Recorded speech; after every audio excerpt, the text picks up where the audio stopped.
Oh, what you guys doing? Ow, fuck. What were we doing last time? We beat Maximus, we got his necklace. Now we're going to go towards the village of the druids so that we can get some rest. So I'm very much needed rest. Because I can't do my hut here, apparently. Oh, right, because we haven't been out for 8 hours. Yeah, I know.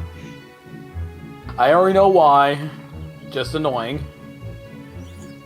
And I can't use the mansion because my spell slot required is used up. Because we just, fought for our lives. Ooh. A fun but dumb fact about that fight, you could have also resolved it by sacrificing George to him. I mean, yeah, but then he would have his soul, so, But here's the thing, we have something called a moral compass, DM. Do what? I know that's a foreign concept to you, Jordan, but we have something called a moral compass. I'm just saying, it is something you could have done. I mean, yeah, but there are so many things. We were all bastards, maybe. We could have given the king the onyx and walked away. We could have let Rashi attack the kobolds and do nothing to help. We could have let Tempest. We literally could have joined the cultists if we wanted to. So, One of you did join the cultists. Yeah. Well, that was before the campaign even started. Then he left the cultists. So, it is what it is. Friend. So, by looking at the map, is the village a walkable distance, or? No. Okay. Well, I don't know that Jubilee has the gaseous form still, right? Not gaseous form. Windwalk. Windwalk, yes. I do have a spell slot capable of casting it. And let's use Now it. that I'm not at my laptop, I can finally show you. Huzzah! Yay. I will use Windwalk if permitted. Yep, use it. And they're over here, yeah? Yeah. Now I have to figure out which map was that village again. It was the swampy one. No, it wasn't. It was the it was the one in woods, wasn't it? Yes. Yeah. Wasn't it kind of like a swampy wood, though? No. With, like, piers and shit? Nope. You're thinking of the hag place. We're not talking about the hag place presently. Oh, which one are we talking about? The one with the druids and the Oni and the person that's wanted to do stuff with children. Oh, The wood elves. got it. Yeah. What that- elf place? No need Also, to fuck. please do not phrase it "do stuff to children." Are you telling me they weren't That's why I going to said do none of stuff the to fuck. children? Phrasing, motherfucker, do you use it? No. There is a difference between do stuff to children and what was actually happening. Yeah, my mistake. One is cannibalism and one is molestation. They're totally not both bad. That they are both bad, but one is definitely worse than the other. I wouldn't really say so. I think they're both equally pretty bad. I really don't know how we can compare the two, honestly. They both are really They are bad. both extremes. Exactly. Yeah, it's like, So it both works. I don't know if I necessarily agree that they are on the same level, but I don't know which one's worse, honestly. Yeah, I think we put on the subject, but we're not really ahead, but still. Yeah, we're cutting all this out of the episode, right? Go ahead and say it the way that it is. Quit while we're behind. Yeah. Quit while we're behind. That's a good quote. You really don't know the phrase I'm familiar with. We've already passed the point of no return, but let's keep going and see where this takes us. We passed the point of no return so long ago that we don't know what it looked like when we passed it. There we go. No. What do we see when we get there? You just see day-to-day village life. Nothing seems to be out of the ordinary, and villagers are going about their days. Alright. I guess Ill's going to go to one of them and ask about where their leader is. Whose name I don't remember.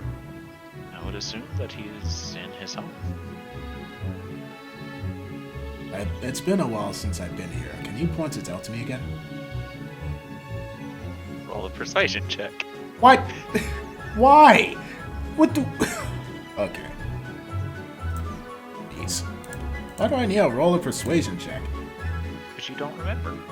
What? That's Very, not. very stuck with that. We don't remember the leader. I just don't remember where he is. Oh my god, what the fuck? Okay, I'm curious about how this is gonna look. They look at you skeptically for a minute before eventually saying, well, Besk, I hope that your memory does come to you soon, before politely leaving. Adel just looks a bit confused to this whole interaction. I believe you're forgetting how reclusive they are. I guess I am. Do you remember how you were when we first met you? No.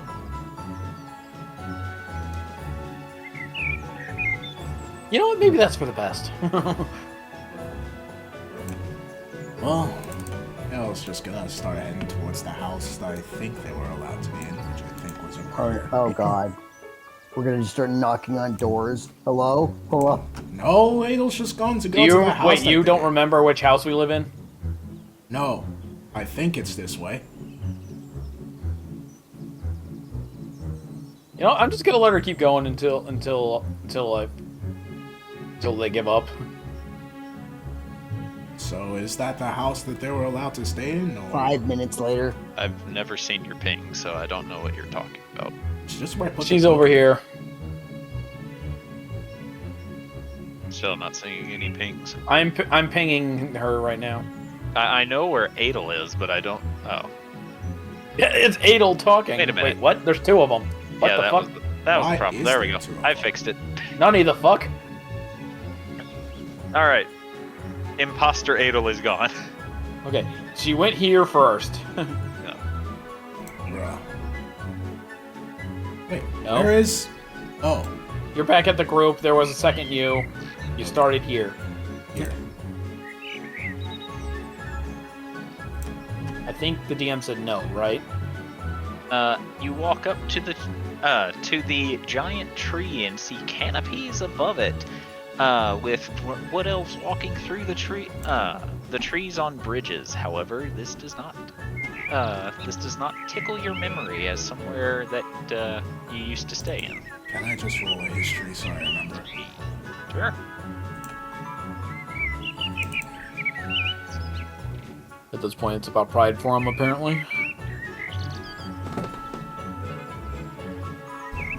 What the hell? That's where we're staying? Yes. Okay.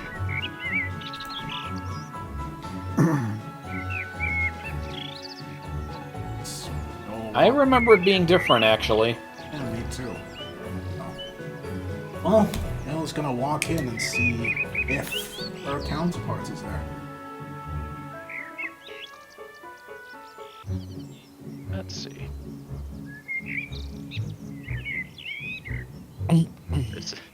This is definitely the map of the house. But I know that it was that house because it's the one that's furthest away from the rest of the village. Wait a minute. Waiting. The map's upside down. No, it's not.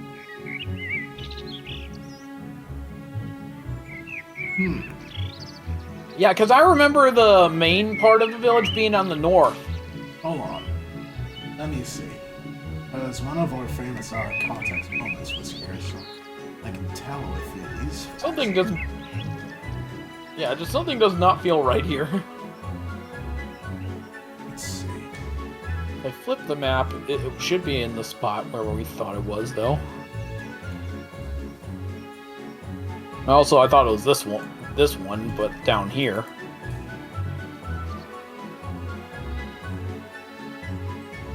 Huh.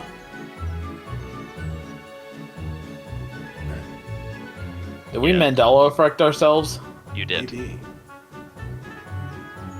have swore was in the south. Nope. And the town hall area was in the north. Nope. Huh.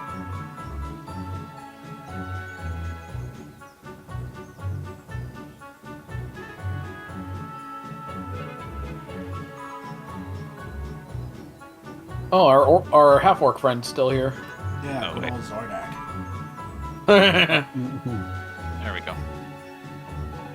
It's been a while since we've used this map. Well, we'll sees that they are not there and is going to look for any signs of them. It appears that it has been a while since this house was habitated, so you assume that they have gone on their own way, also adventuring. Natal size. Of course. Nothing's that easy. Well, Nothing ever is. he's going to send yet another sending to her counterpart and say, "Uh-oh, Eddie, where are you right now?" You get a reply that is one word, and it is very simply busy. Okay, Idle's going to scry her. She's been busy for fucking months. Wait, no, she can't scry. Wait, yes, she can. Nope. Wait, no, she can't. Okay, never mind. Jubilee's just gonna slowly pull Adel to bed as she's doing her thing. You need rest. It's early in the morning. Yes, and we've gone through a lot in about an hour. Not that much. We fought an undead Minotaur thing and 2 very powerful demons all at once. It's been a lot. Yeah, that's a typical Tuesday for us at this point. Again, you don't have to sleep, but you should sit down at the very least and I think you are rest overestimating. up.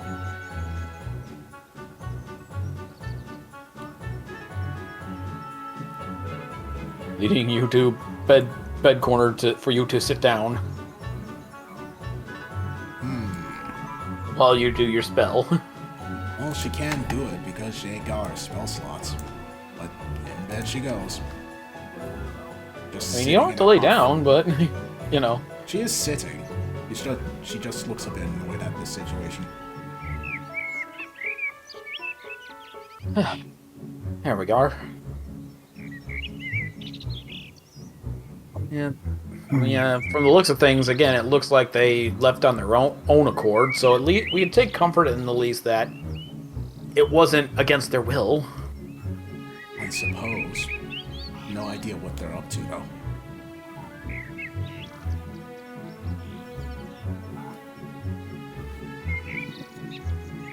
If I know our counterparts being as different as they are, they're up to some things, that's for sure.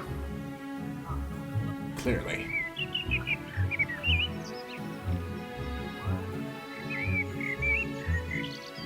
Yeah, that being said, my counterpart's a little bit on the moody side, so Lord knows what that girl's doing. A version of myself is similar to me, only that she can probably break me in half and is willing to kill. So I'm not sure what she's doing either. Hubert, any thoughts? Not really.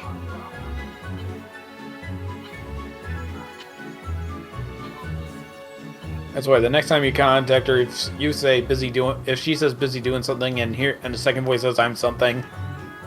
I don't think that's going to happen outside of those weird stories you like to write in your spare time, Jubilee.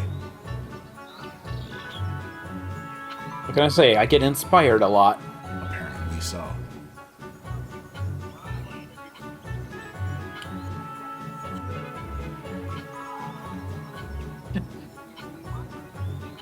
Jay?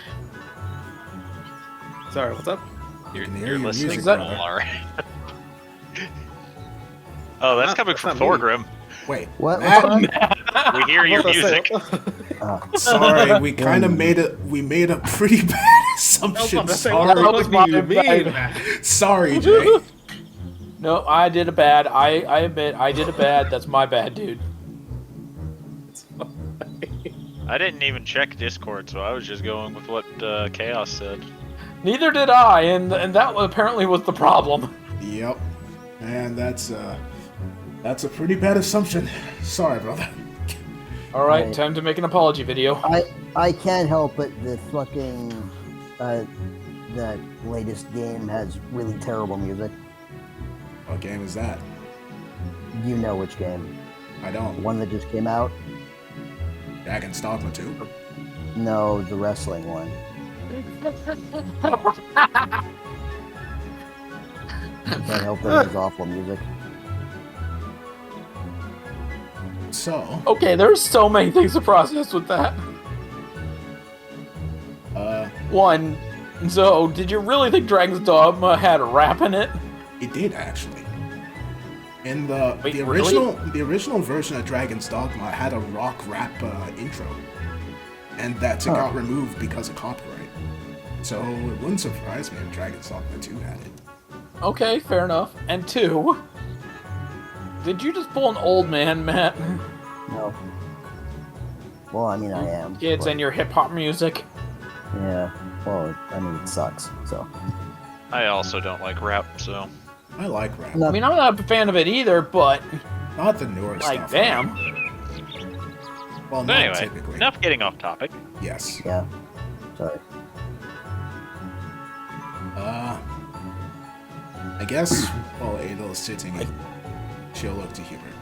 Can you go and speak with the leader? See how things have been while we were gone?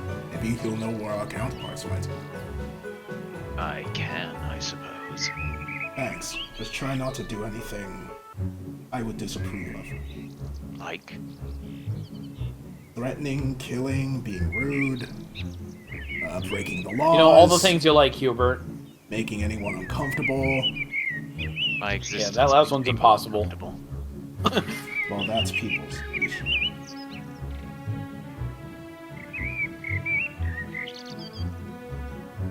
I mean, if we want to make sure that he's got a friendly presence with him, we can always send the priest with him. Scalodius. Yeah. You just want them to I mean, start that- fighting in the middle of the street, don't you? No, but at the same time, like, when people see Hubert and then people see Scalodius, I think it kind of evens out. I would rather go by myself. And therein lies the issue. Hubert and Scalodius do not have a good relationship. Well, we could always send Thorgrim. Thorgrim would actually. That dad energy might off-put it a little bit. Yeah, Hubert likes Thorgrim.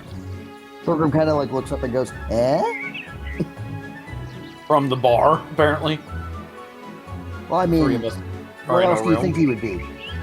I mean, there aren't drinks being served to you, so It's his happy place. He likes sitting there in case there is. It just feels nice. Yeah, it's his happy place. He's just like, maybe there'll be drinks there, and maybe not. Who knows? Oh, hi, Otto. Oh, that's right. Does Otto know about our place? I was watching. Well, I was like, where are we?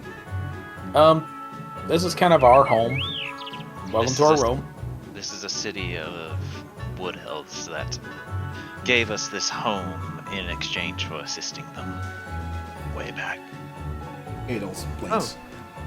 Huh. Okay. Maybe that means No, people I- will be willing to let me borrow their blood.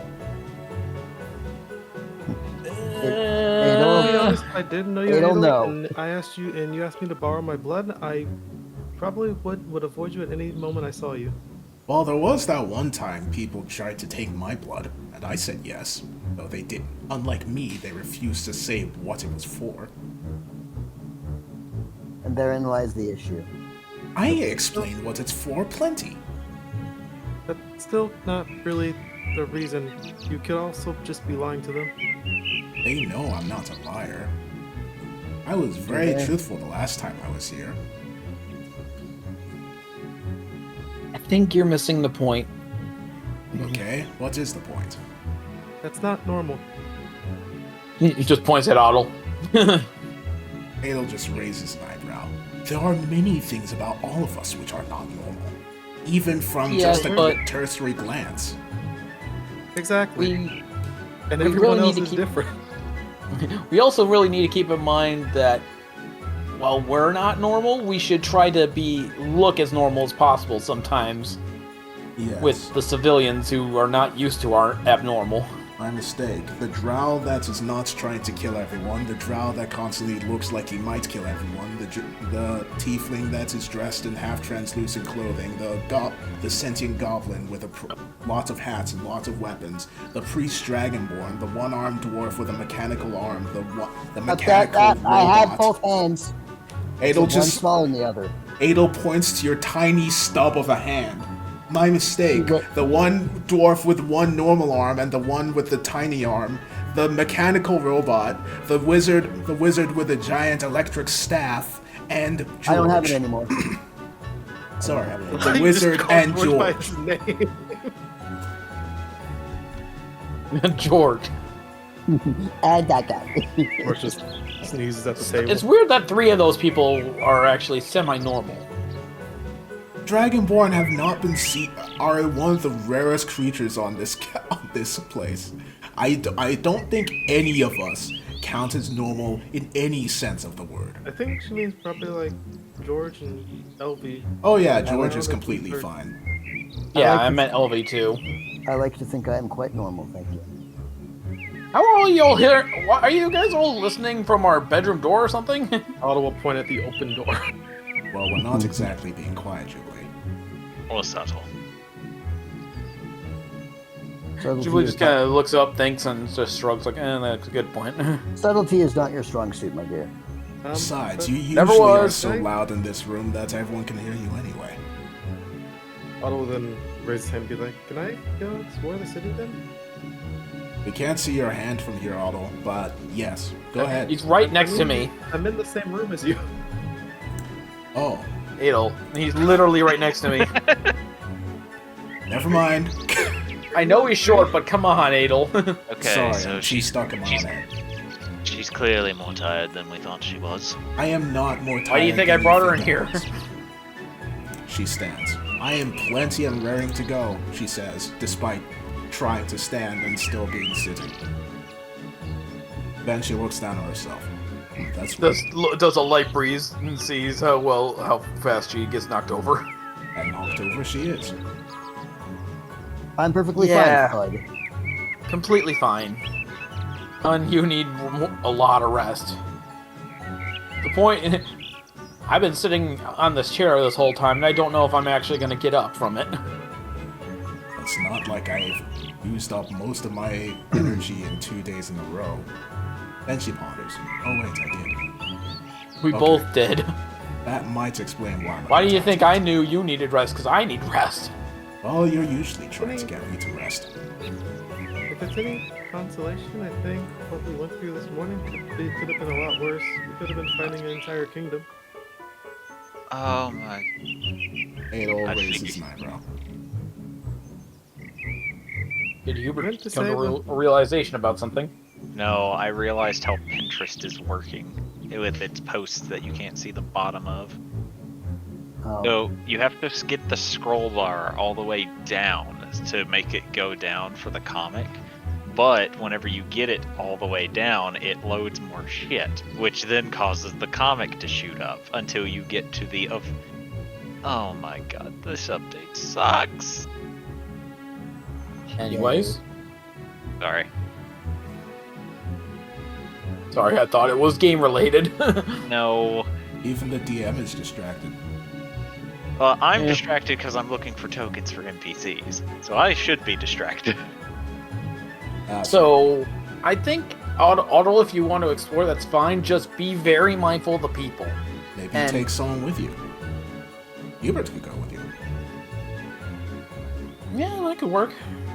Otto will look to Hubert. I can, but then I won't be able to go to the leader. Why not? You two could go together. Otto looks friendly enough.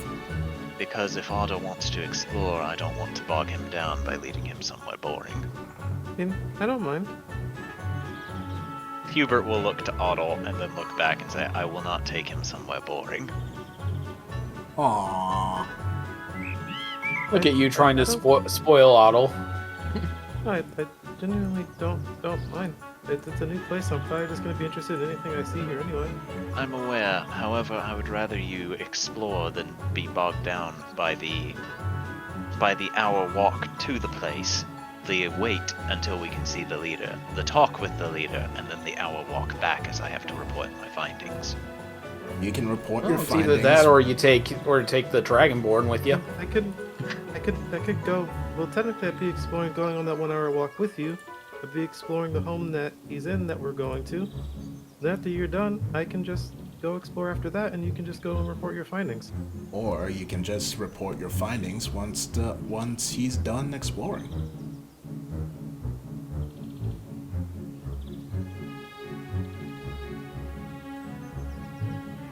I still don't want to bog him down and take him to the leader.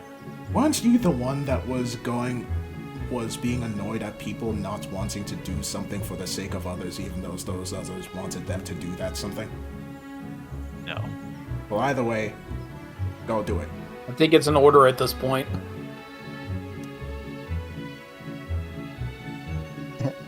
Entertain our son now. What? Honey.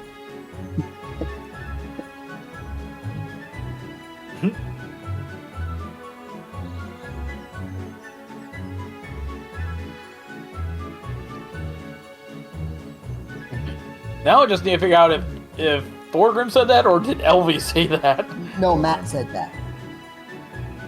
That was out of I still think it'd be funny if Elvie said that and everyone just looks at her like, what the fuck? What? I was being entertaining. No, that was out of character. I think, Hubert, you have an order now. Just kind of grins. You might.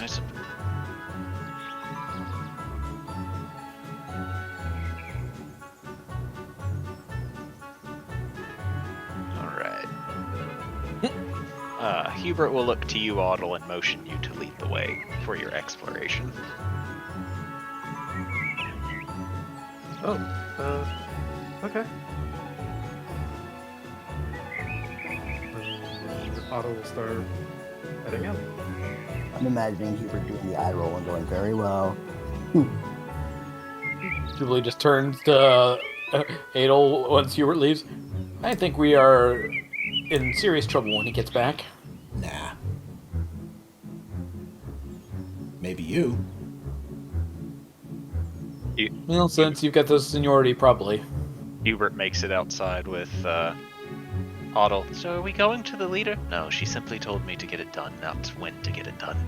That's what Otto's gonna say. I mean, that's kind of still in her... She still kind of gets what she wants. She just wants him to go around with Otto. She is the princess, after all. Not in the literal sense anymore, but still a princess in this group. Well, technically she is, because she's just now the princess of Lunaria rather than the princess of the Drow Kingdom. That's true. Princess of Lunaria. Yeah. Still a princess. Oh, Now then, milady. Now that we've got our grumpy boyfriend out of the room, what do you suggest we do next? Sleep. My, so forward. Isn't it quite early for that? Well, yes. But she just lays down. I'm just going to lay here and shut my eyes, and I imagine that my body is going to do something. That's typically what bodies do.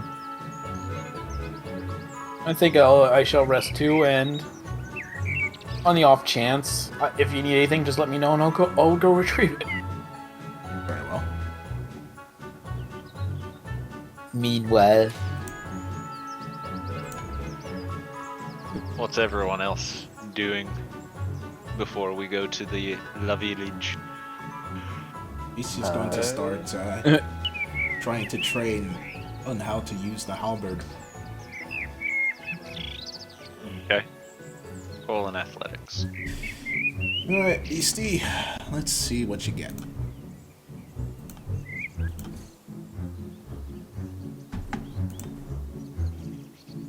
Well, darn.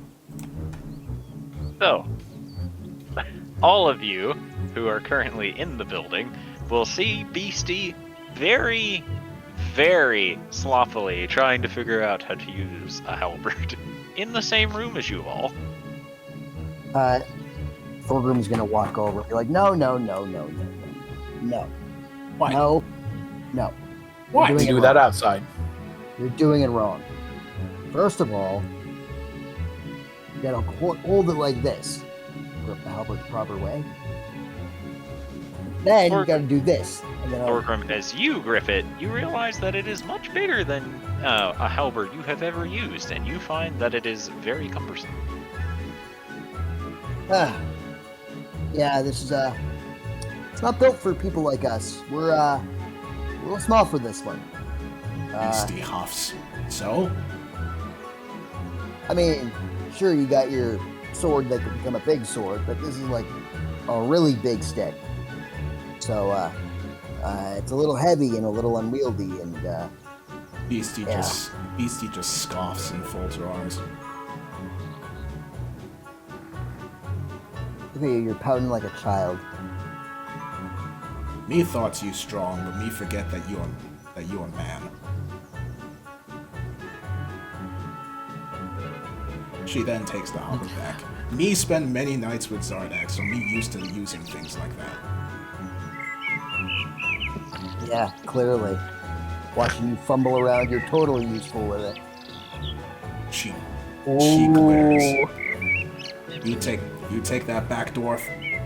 You take Sinclair, that Sinclair is a very strong goblin child that me make because me know what me doing.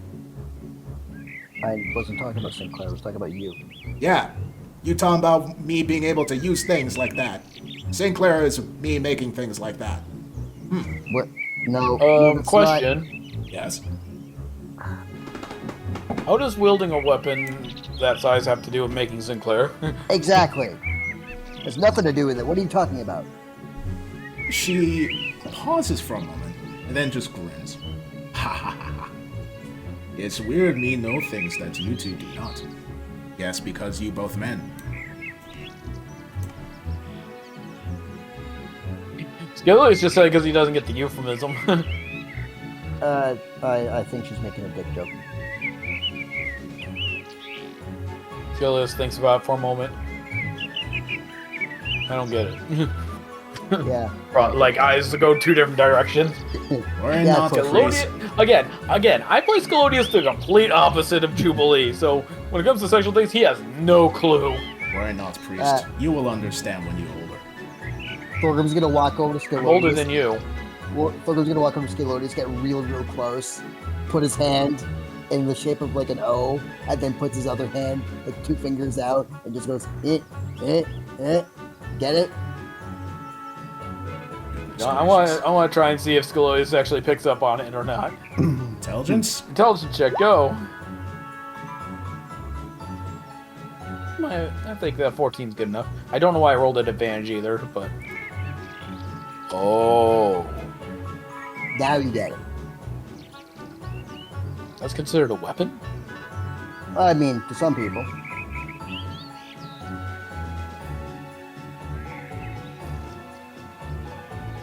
Indeed. Don't get any ideas, okay? You still then shoulder the halberd and head outside. I know it's a natural thing in life, but... Huh. Just kind of shivers. We will continue doing training now. Elvie's looking at the 3 barbarians and just looking aghast. Like, she was in the middle of, like, trying to figure out how to, make the, objects in the mansion tangible. And then was just, like, listening to the conversation and going, the hell?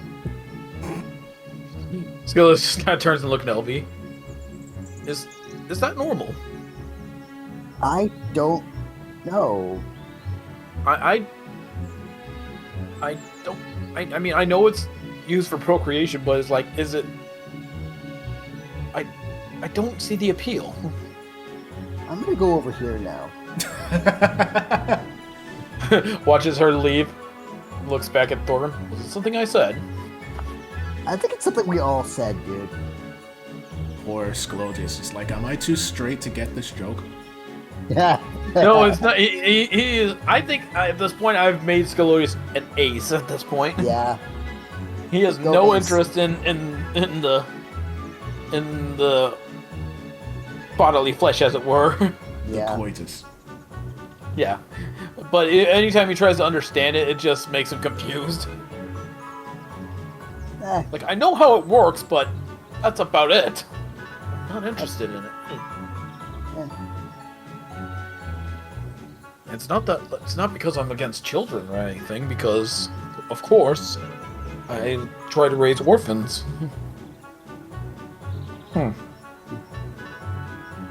Not for everyone. Apparently so. And again, with all the noise the tiefling makes, you'd think they were trying for one all night. Well, I mean, like I said, it's not for everyone, but it's definitely for Jube, you know. I mean, Quite. I'm not gonna yuck on her yum, but you know, Well, apparently, I mean, you're a father. I mean, yes. did you do it just for procreation, or... No. No, Huh. I love my wife.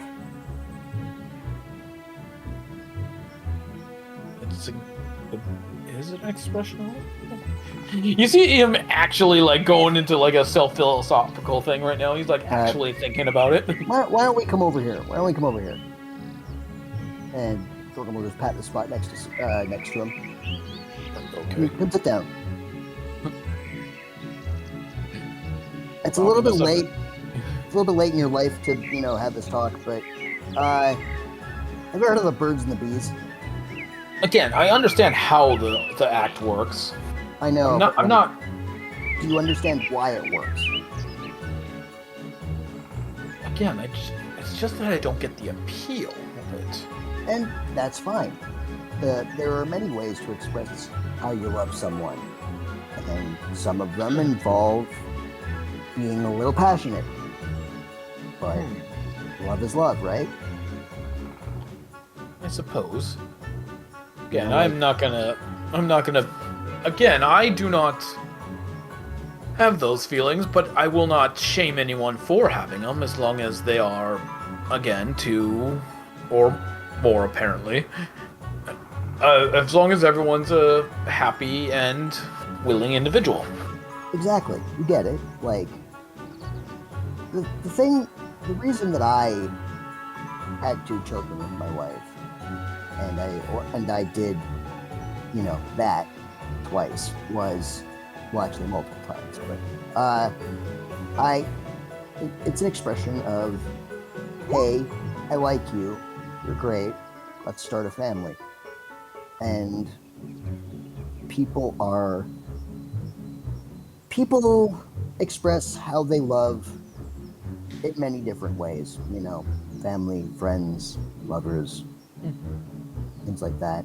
What do you, and like, for example, your love of your Lord Draco, you express it through prayer, and you express it through saying, hey, Draco's the best, you should all come and worship him because he's great, right? Yes, of course. And I express my love for my wife through romance in the bedroom and out of it, because that's my way of saying you're great and I love you.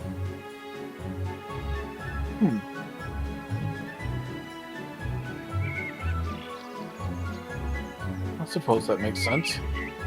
Good. And I believe that's also what Jubilee is doing, although she expresses her love a lot more freely. If only we can get her to do it a lot more quietly. That might be difficult. I can hear you too. Sorry. Perhaps these walls need a bit more soundproofing. Well, I mean, there would. It's not much you can do with them apart from like magic or whatever. Anyway, point is, love is love. Express it how you feel like. That's all I'm gonna say. Thank you, friend. I believe this talk's been very enlightening for me. Good. Good to hear. Glad I could help. I know that... Now do you want to try and see if we can find any ale around here? That sounds like a plan. I'm not sure where the barkeep is, but whatever. I mean, isn't this your house, so there is no barkeep? You know what? You're right. Let's go find like a kitchen or something. Hey, look, a kitchen or something. Meanwhile, Meanwhile, back at the ranch. I mean, what? I knew that was about to happen. Jay, it's your turn. Yep. Time for rabbit time. Aaron Hubert. So I'll let her. So this would be like. So are we heading to the leader? no. Oh. Hey, why not? She told me to get it done. She never specified when. So long as I do it before we leave the city, it should be fine. Oh. Okay. Can we go do that then? I'm kind of interested to see what he's like. I suppose we can. Assuming you don't want to explore the rest of the village, of course. Yeah. What's up? How long has it been?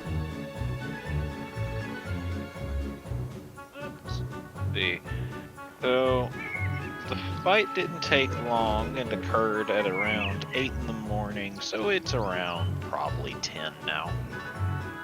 Yeah, it's not all day to explore pretty much, so I'm not really too pressed on it. Are you certain? Yeah, I'm sure. I'm kind of curious how you act in social situations as well.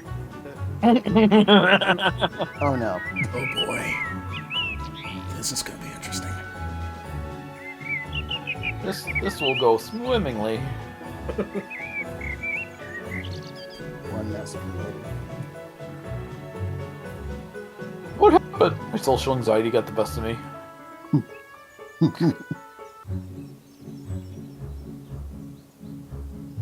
What exactly did Otto say? My headset went out. Yeah, no. Oliver said, man, I'm kind of interested to see how you do in social situations that aren't really involved with the group at all. Poorly. Oh. Well, I guess it'll be a sight to behold then. No, because in situations like that, I will simply not go to them. Oh. I am not a diplomat. I can try to at least assist as best as I can then. If that is what you want, I suppose we can go. But I do not make any guarantees that I will speak much. Okay. I am more of a to-the-point individual. Oh, okay. Translation: DM's not going to talk to himself. Oh, okay. Why not? I'll try to follow up if need be. Pretty much it's just Ada wants to know about your guys' counterparts. And doppelgangers would be a good way of putting it, except they aren't actually doppelgangers. Oh. Okay.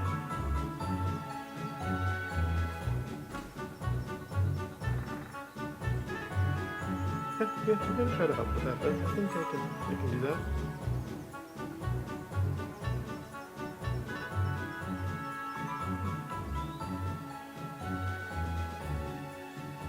Unless you'd rather take care of it yourself?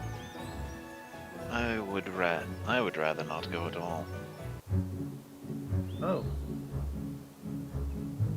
Would you like me to go alone then, and then you can just say you did it? No, it's fine.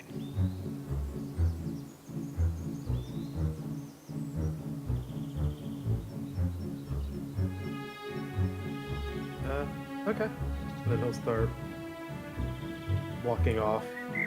So where is it at?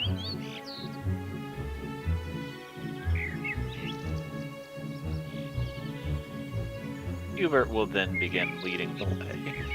And as you all go along, you notice that there are a lot of wood elves walking around and children moving about, all seeming to mind their business. Occasionally, some will wave to Hubert. Hubert will nod to them, as he just continues moving along very quietly, not saying much, but he's a quiet individual.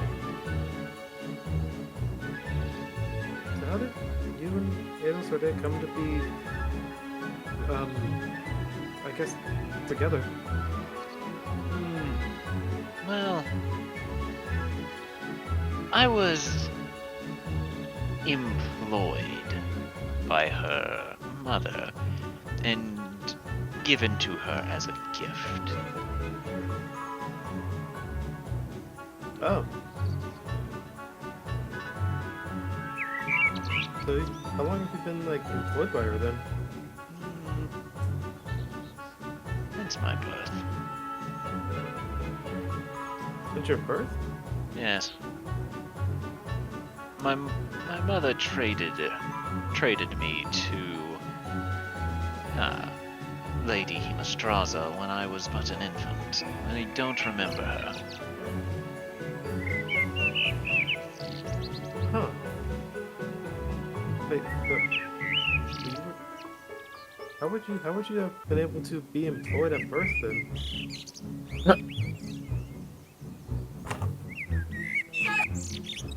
That is probably a topic you're not ready for. Let's see, where would you like me to put them? Bathroom?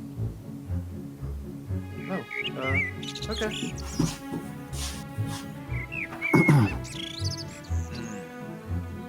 But needless to say that due to this is the reason, as this is how I ended up meeting her. Huh. Have you at least enjoyed your time working for it? Of course. Yeah, at least, I guess that's all that really matters in the end. When I first met her, I was told only her name, and that I would be serving her from now on, which I did.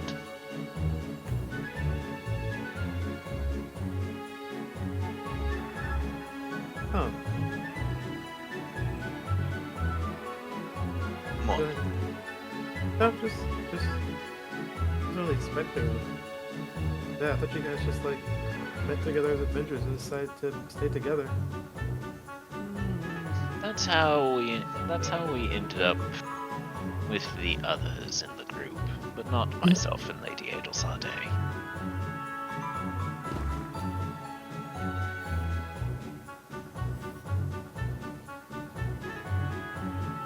Oh, okay.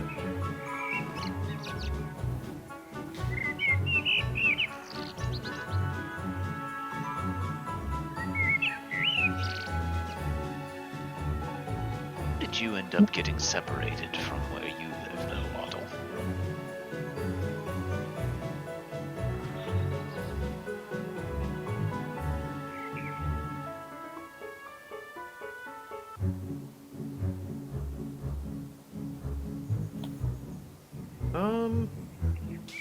That's a bit of a weird, complicated story that I might need to remember. I see.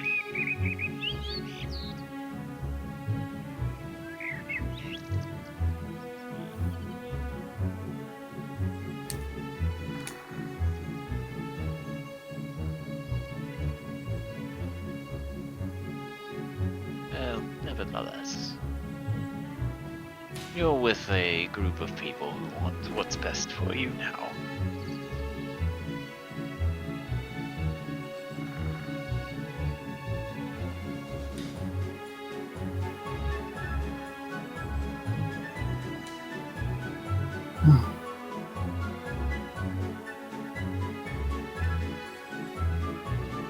Well, this is the building. Oh, sorry, I got a quick call. What was the question that Hubert asked? He just said that you're with people who want what's best for you now. Oh, well, Yeah, I understand that. Oh, huh. I don't know why I expected it to look different than every other building. Yes, the leader of this village is very humble. Oh, okay. Then should I guess lead the way then? Yes, we can go in a minute. Oh. Yeah. As far as how I got captured, or how I ended up at that one guy's place, I was traveling the wilds pretty much, and I ended up finding some people that looked like me. So I decided to stick with them a little bit because I had never seen people like me, and I tried to see if they knew anything about my parents, but before I could really find out anything, we got attacked by some machines and ended up getting captured. I see.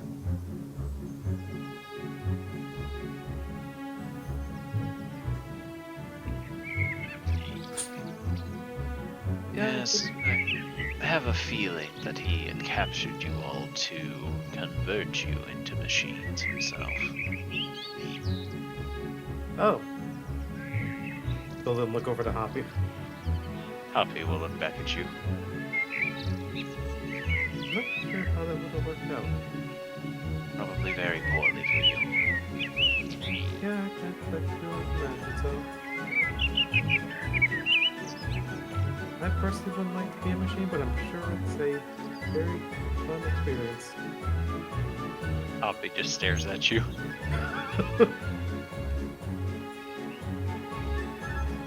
Fun.exe not found.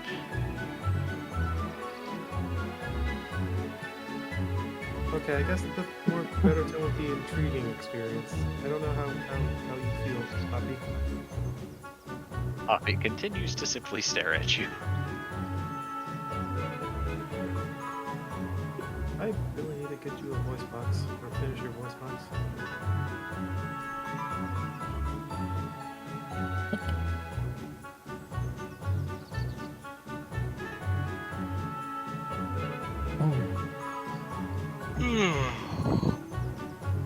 Have you ever been curious about who your parents were, Hubert? Not really. Not even at all? Not really. Not even like a name? No. I have no reason to know their names. I mean,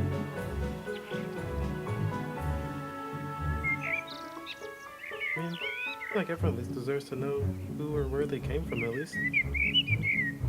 If I knew who my mother was, I'd probably kill her. I mean, that's your choice, really.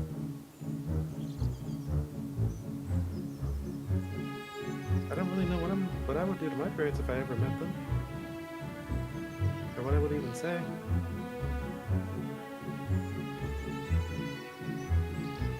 But I know I would want some closure on where I came from, at least. Well, with any luck, we'll find your birth parents and your adopted father at some point. Yeah, hopefully. I'm sure you wouldn't be that hard to find if you wanted to be found.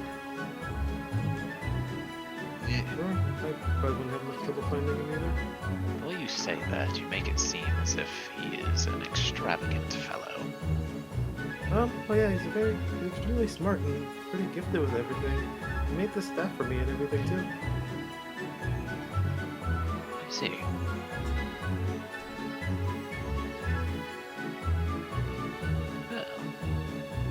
Well, as said, we can still attempt to find him later. God damn it. What? Sorry, I'm laughing at something I saw. No.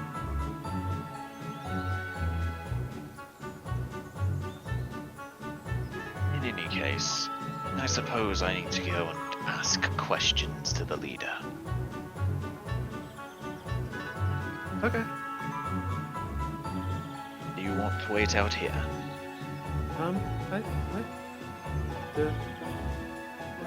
And I don't mind waiting if that would be, if you feel better about that. Whatever you want to do. Okay, I'll come inside then. Hubert will then approach the door, which has 2 guards. The guards and Hubert will exchange words for a minute before one goes inside. Hubert will then look to you and say, "He seems the leader is busy presently." Oh, okay.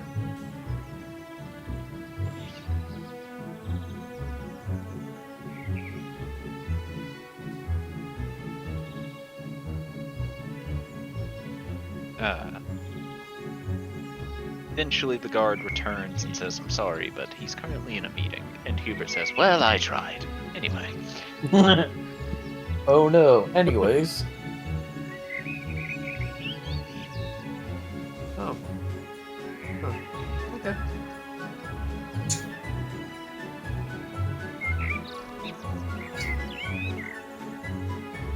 I guess you can just explore it until he's done with his meeting.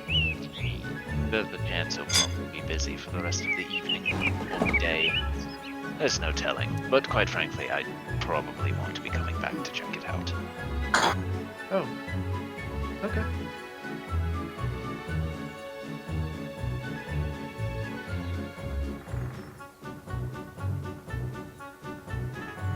Good. Good. I suppose it's time for exploration then. Oh, yeah, I suppose so. Azado will just kind of look around and then just start wandering around until he sees some type of stall or anything like that, or anything interesting.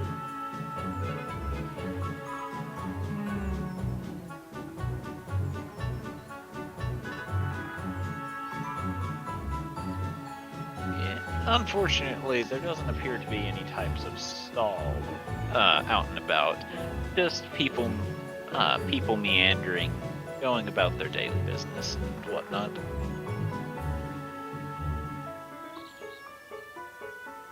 I'll then just continue walking around until he. First, just gonna keep looking around until he sees anything interesting that catches his eye, or a shop or anything like that. There aren't too terribly many shops. There are a few basic goods and whatnot, but other than just general shops, there doesn't appear to be anything fancy within the village. Huh.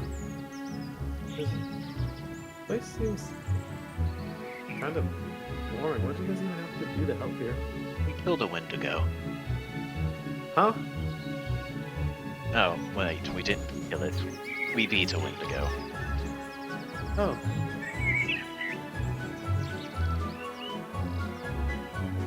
Huh. Okay.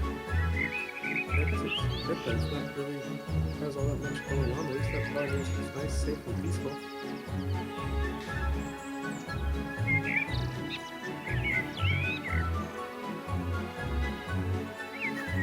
It is peaceful, but I was able to find a place that could weave elven chain, so that was enjoyable. I got a gift for both Lady Adelsage and Jubilee. Able to weave together elven chain? Yeah. Huh. That is pretty interesting.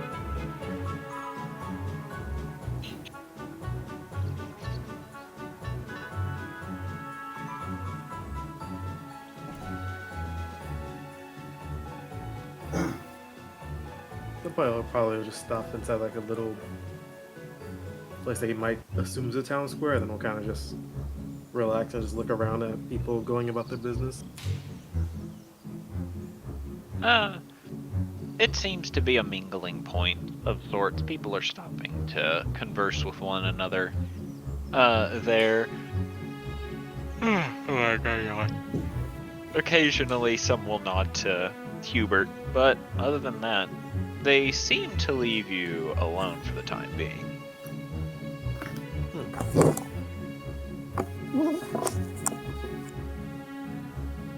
In this case, Otto will just probably He's probably gonna sit down and just start tinkering again. And just every now and again, I'll probably do a little bit of people watching.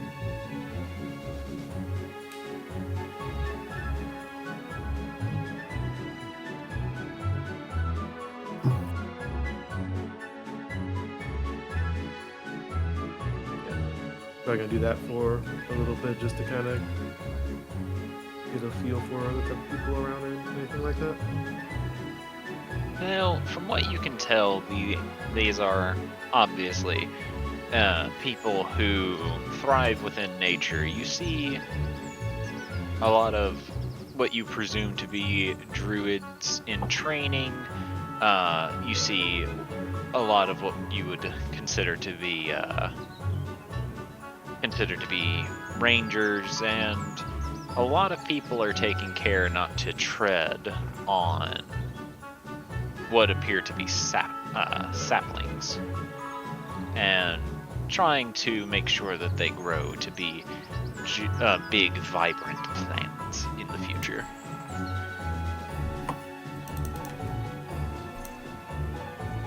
Huh.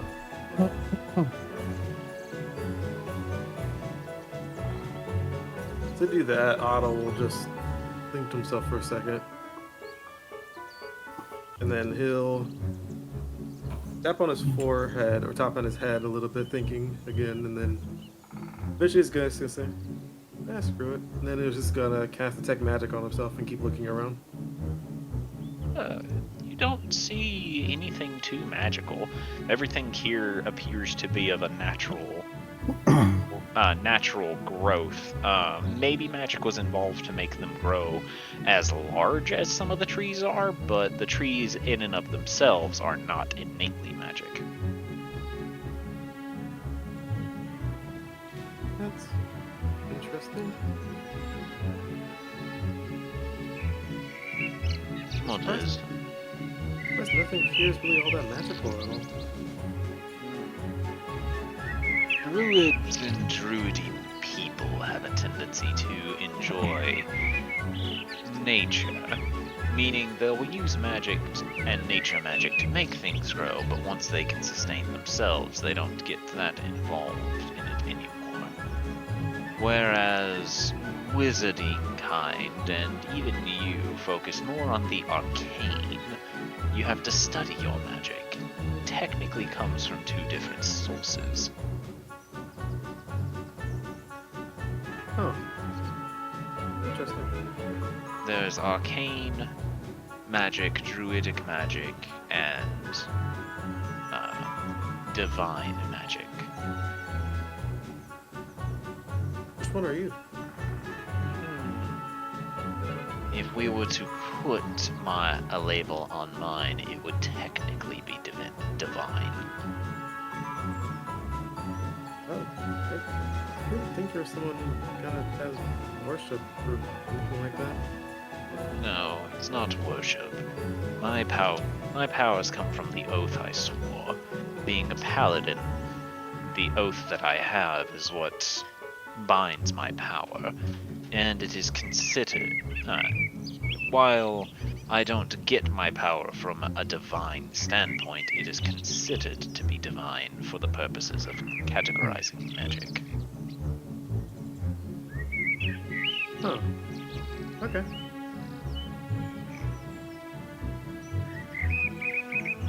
Not all was doing his tinkering and just say, you can head back now. Are you sure? Yeah, I'm sure. That's, he says, making hand motion.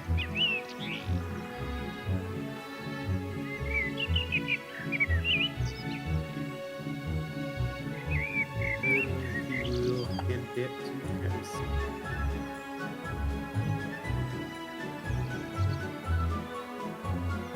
As you approach the house, you see Beastie standing outside, practicing with the glavar. With the what? The glavar. Glaive. Oh, Hi, Beastie. hello, Bag. How was adventure? It was pretty fun. Good.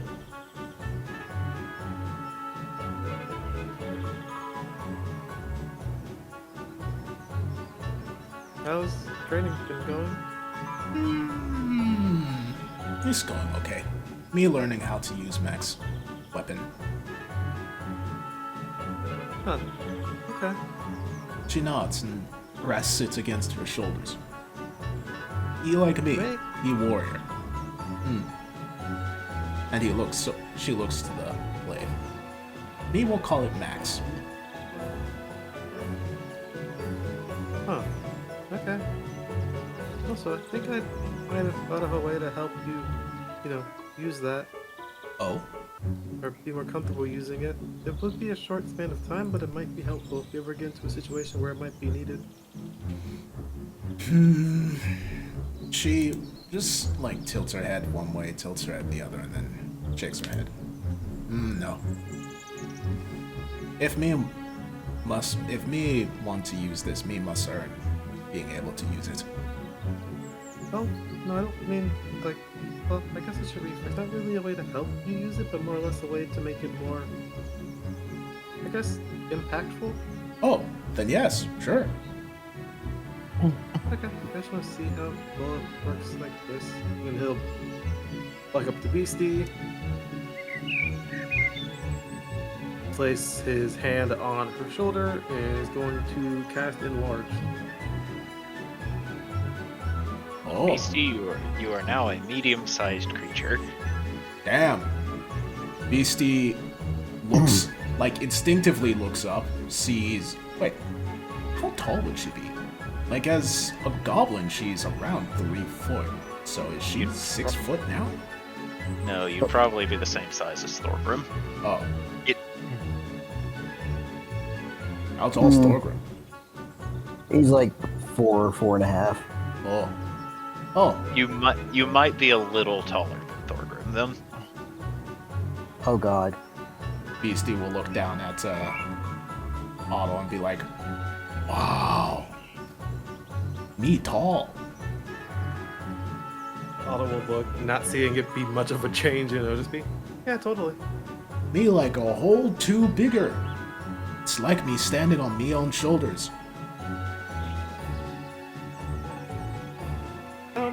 Yeah, but I did just realize. Then he'll kind of look over to the weapon as Enlarge technically increases the weapon size as well. Oh. Uh-oh. Man, that thing must be freaking massive now. It is. Oh. Beastie just thinks for a moment. And then, like stabs the weapon in the ground and walks away to see if it stays big. It does. Huh. So me can throw it. But then, what happens to it when me shrink? It'll shrink too. Oh well. It's good idea, Bag. But when me learn how to use it, that make it much stronger when me be bigger again. Oh, yeah, guess so.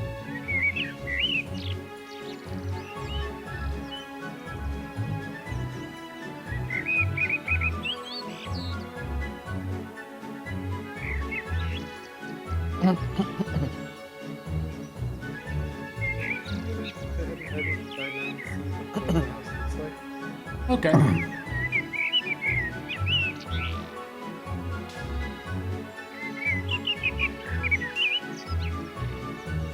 Well, she will return to her training.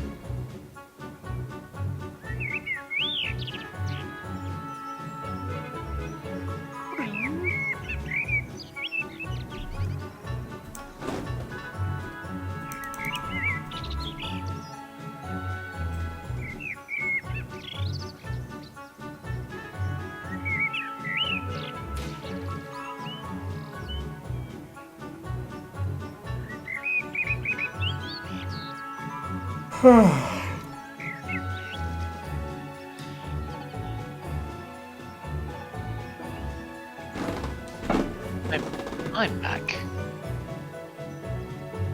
Edo will peer her head out the door. Welcome back.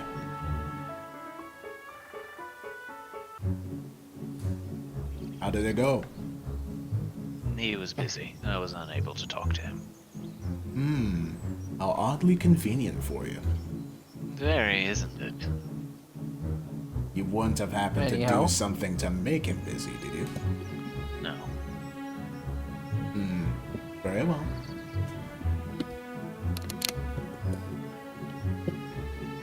Did Otto have a good time? I assume so. Though he finds this place to be rather boring. Really? Yes. Interesting. If I had to take a guess, he's probably one to prefer a city life. Strange since he was born in the wild. Actually, were you born in the wild, Otto? I don't know if Otto's in the room with us. He is not. Hale is poking her head out the door. No, Idol is Technically laying on was, the but I bed. was raised by a wizard. Sorry, can you say that again, Jay? I technically was, but I was raised by a wizard. Makes sense. From what you've told us thus far.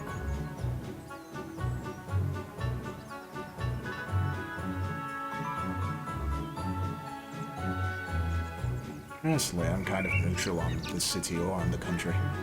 Both are kind of the same to me. Oh, I'm a little biased considering where I was born. I was born in a large castle. I don't Have you know where I seen was them? born.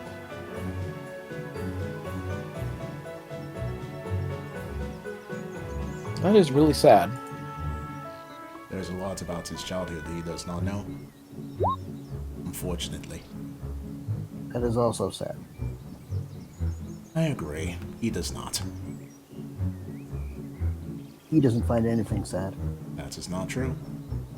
Well, anything not involving you. Or murder. I don't think Hubert has ever... Hubert, have you ever found anything involving killing sad? No. Yeah, I figured. Wait, what if there was someone you really wanted to kill, but someone killed them before you? Then I get to kill the person who killed them. But what if someone killed them? Then I would continue until such a point as the next one in line was killed by me. But what if there was a thing where, for example, they killed them, but then they died of natural causes immediately afterwards? I'd probably take the heart from them. Huh? What? What would that be? What if one of us killed him? I think he would be happy nonetheless. Well, maybe not me. But for I you, mean, since you're... let's hear it from him. Well, What? If it was one of you, I probably wouldn't care. oh, there you go. I don't know if I'm happy or disappointed in that answer. He doesn't mind if you kill because you seem pretty willing to. He's more annoyed if I've ever killed. Would you rather me say I would kill you for taking my kill, Jubilee? No. Kind No, of disappointed. I'm not. You wouldn't be happy. I think. Why would I be happy of you taking I- my kill from me? I Because she don't know. wants to share in a pleasure of yours, Hubert. But she shouldn't take pleasure in killing. In fact, she doesn't. Yeah, I mean, I'm willing to, but I don't take pleasure in it. But how would you react if she did? But she doesn't. We're talking No, I want to see where this hypothetical goes. Yeah, we're talking purely hypotheticals here, Hubert. The conversation can't continue if it's just like this hypothetical would never happen, so it's not important. But it wouldn't happen, so why is it important? It's not. It's just a fun conversation. Jeez. Just say you don't want to talk about it if you don't want to talk about it. I'm more trying to figure out why we're talking about it. It's very Curiosity. morbid conversation. It's a not. very morbid Yes. curiosity for both of you. It'll shake. Shrugs. I mean, it wouldn't be the first time. Yeah, and you forget to much drow. I still find killing to be pretty easy. Even though I don't want to do it, it would definitely make things so much easier if I did it. But it's just curiosity. How many times do we get to pick your brain for these sorts of answers? Unfortunately, I don't know how many answers I would have for you. Are you saying you don't have one? I've yet to see you attempt in this instance. I don't really know. I see. I only know how you would feel if I returned to killing.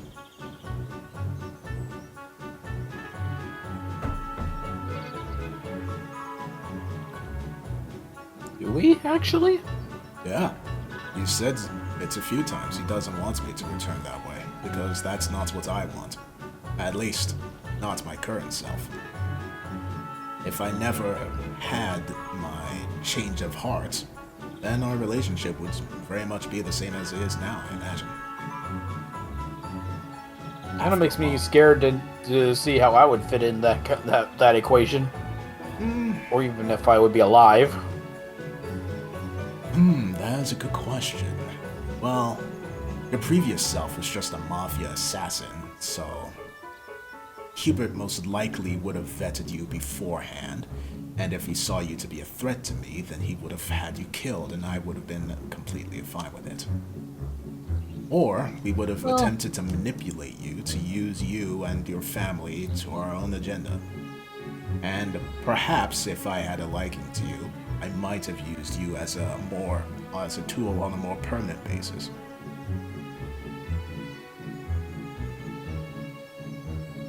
So you're saying you wouldn't use me in a different way now? That's not entirely true.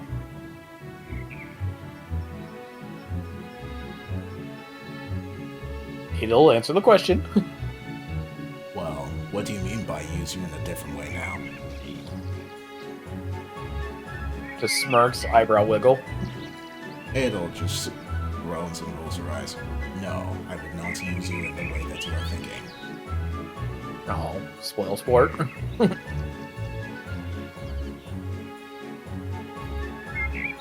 swear, the amount of woman that has made plays at me has increased ever since I entered this realm. Is that an issue? No, it is just... I'm not used to it. Well, I can't fault him for having good taste, but I can be slightly jealous.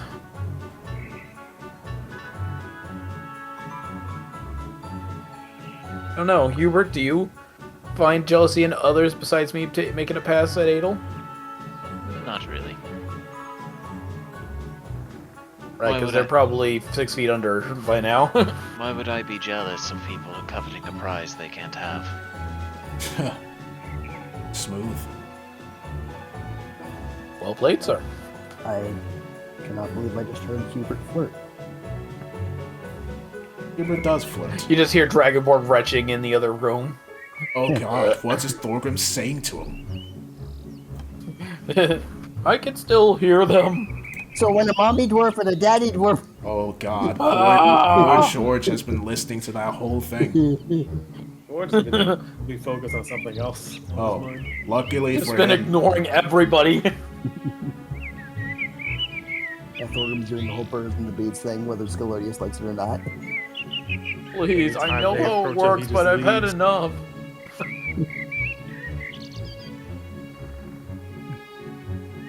You know, if you know, Hubert, if you're ever annoyed by the priest again, you could just sick me on him. Apparently, that does wonderful torture. No. Since when does Hubert delegate tasks? I mean, he can. No, I can't. You're bound to Lady Adelstar to hate, not myself. Well, you do outrank her, so technically you do. I mean, I guess you technically do have that authority. I'm aware I do.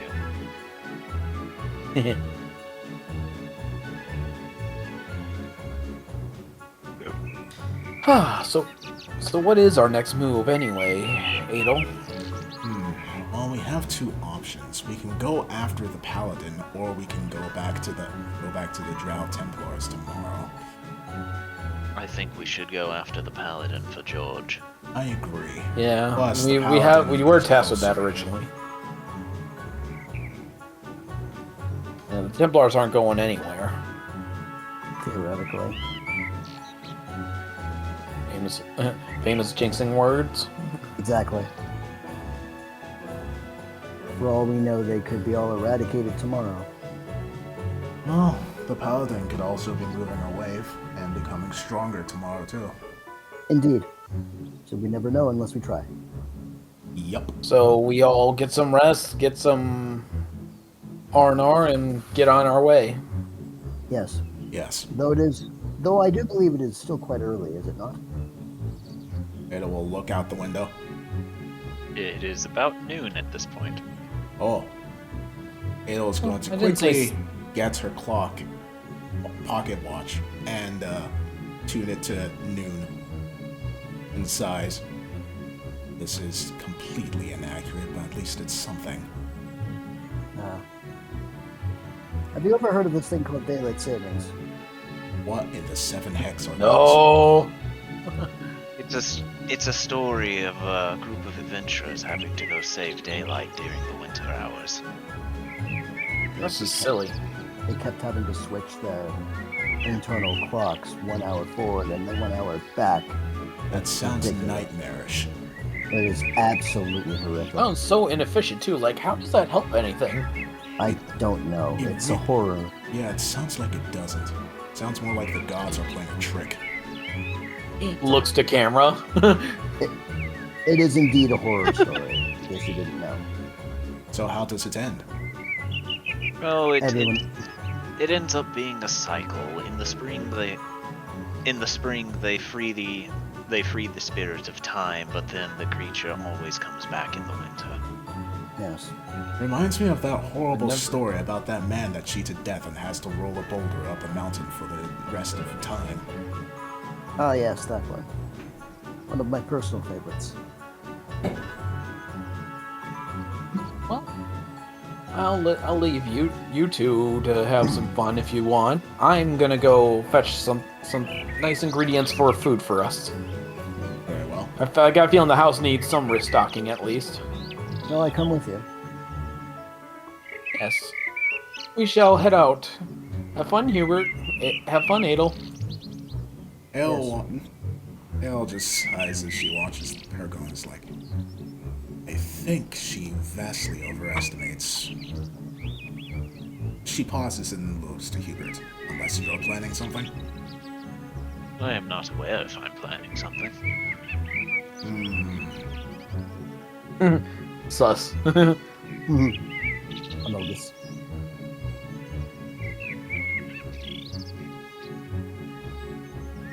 Most Girl suspicious. talk. Girl time, yay.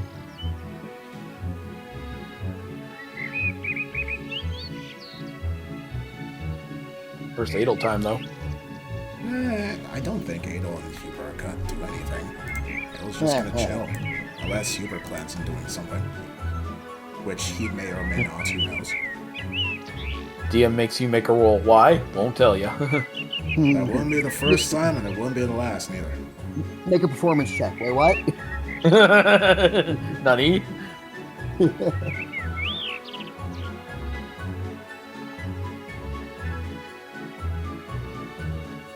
Oh, So it's simple.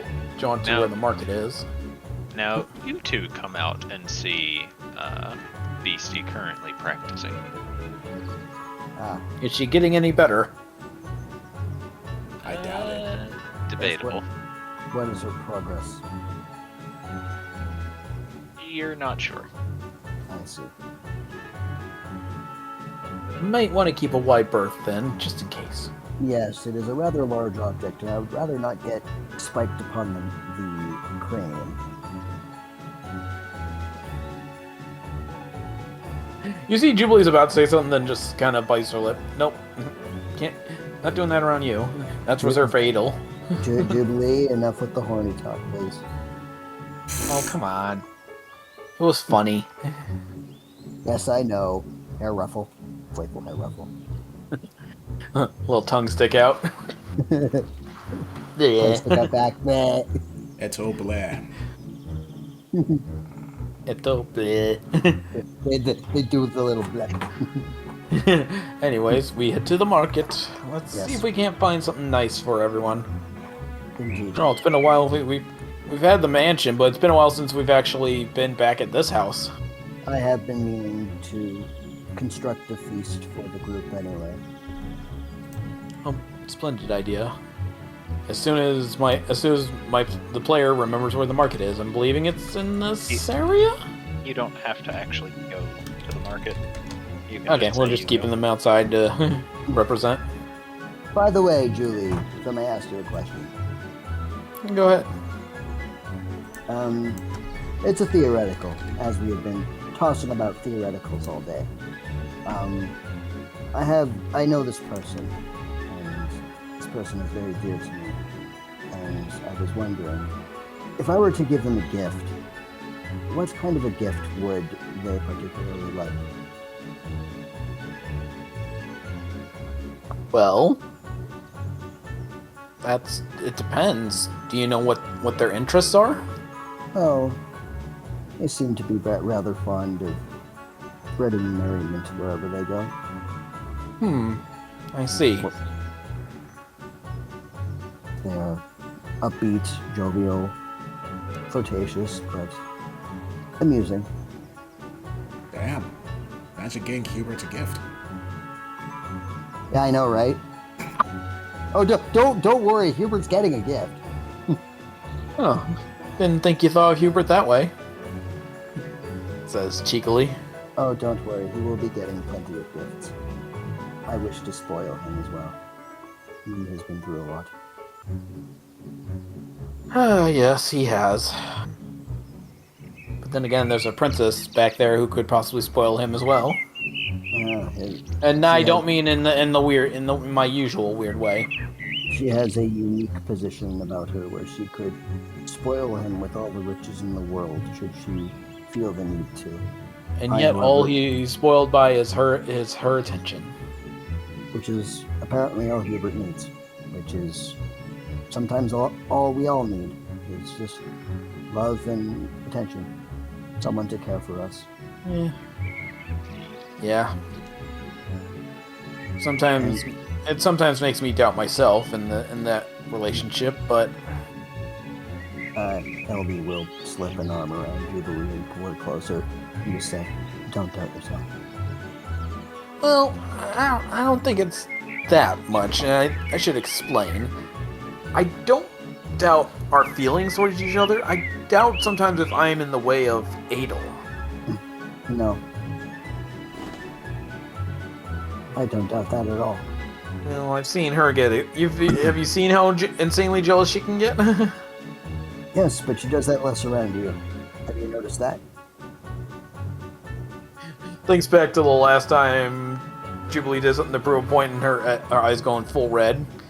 I wouldn't say that much. You have the habit of overstepping bounds, yes, but that is due to your playful nature, which is... I suppose.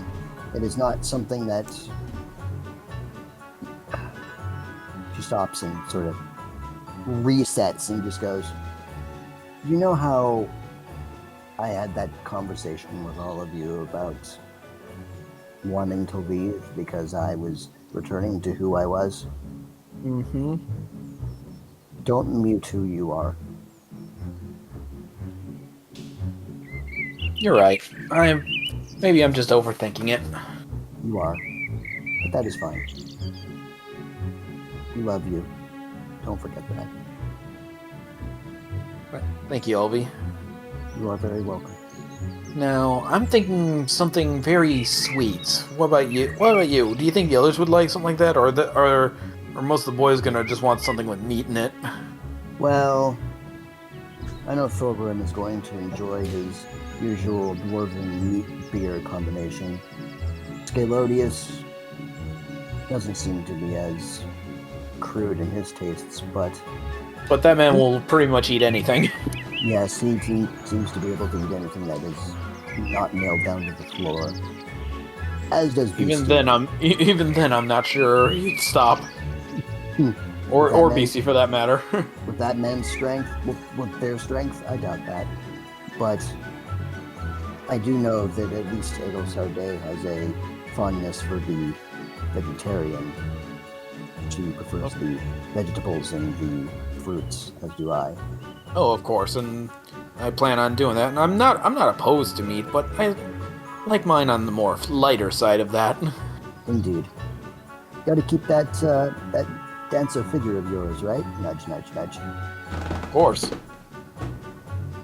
And Otherwise, it just goes straight to my thighs. indeed. And Lord, and gods above, help us all if I ever get them any bigger. And Then no one will stand a chance. They go straight to your thighs, and then you explode. Oh dear. Whatever shall I do? Just like doing over-the-top acting. Hands on cheeks. Oh dear, whatever shall I do? Oh, my dear, the great Jubilee, the dancer extraordinaire, has exploded due to overeating. Whatever shall we do? We have lost a great beacon of light in our world. Oh dear. Oh, the horror, the tragedy. Oh, the sorrow. Proceeded by giggling for both of them, I'm guessing. Yes. Well, although Elvis is a lot more faint. And I must... Do you think Hubert likes sweet things or just orange-flavored things? You know, I don't know, but it might be a good opportunity to find out.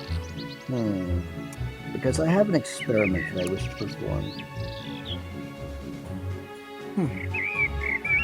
An experiment of the culinary variety?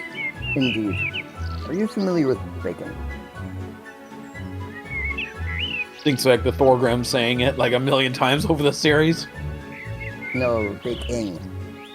Oh, yeah. Baking. Sorry. Yes, as in sorry. Like a little like 1,000 yards there for. Sorry, Thorgrim's voice was in my head for some reason. I'm sorry. Yes, no. Are you familiar with the construction of cakes and pies?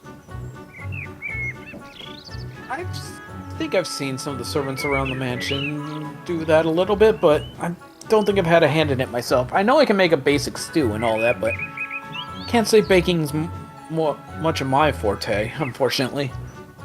Well, I have an idea for a recipe for dear Hubert, but it requires the baking of a cake, and I do not have much experience with that particular method of food. I wonder who in the group would have that kind of experience. I do not know. I think we can definitely rule out Beastie, because I think she'd rather eat things raw. I don't even know if she knows what a cake is. George doesn't strike me as much of a baker. He's too soldiery for that, but who knows? He could surprise us. Yeah, he seems to be a man of many talents. As you two continue talking, you have a vague memory of Hubert saying that he can, in fact, bake if he has to. Yep. Yes. Problem is, he's the one we're trying to surprise. That's the problem. Yes, I'm aware. We know he can bake it, but we need to find someone else who can bake. I imagine Elvie and Jubilee both stop at the same time, and then just like thought bubble combined, and then Hubert baking, and then nope, that doesn't work. Oh. Kind of defeats the purpose. In fact, I'm fairly certain he is the only one in the group who has any culinary skill whatsoever. That's exactly true. Beastie can cook. I mean, we haven't tested every single person in the group. Yeah, Beastie can cook. It's just her version of cooking is putting it over a fire and waiting a few minutes. Meat on a stick. Exactly. And Jubilee, Elvie will say to Jubilee, you know what? I may not have the ability to cook at the moment, but if you check in tomorrow, I might be able to think of something. Or we can put our heads together and figure something out. No, I have I have methods to procure information. Let's just leave it at that. I think I just had an epiphany. Yes. Of all our companions, which one of them is used to possibly feeding a bunch of people?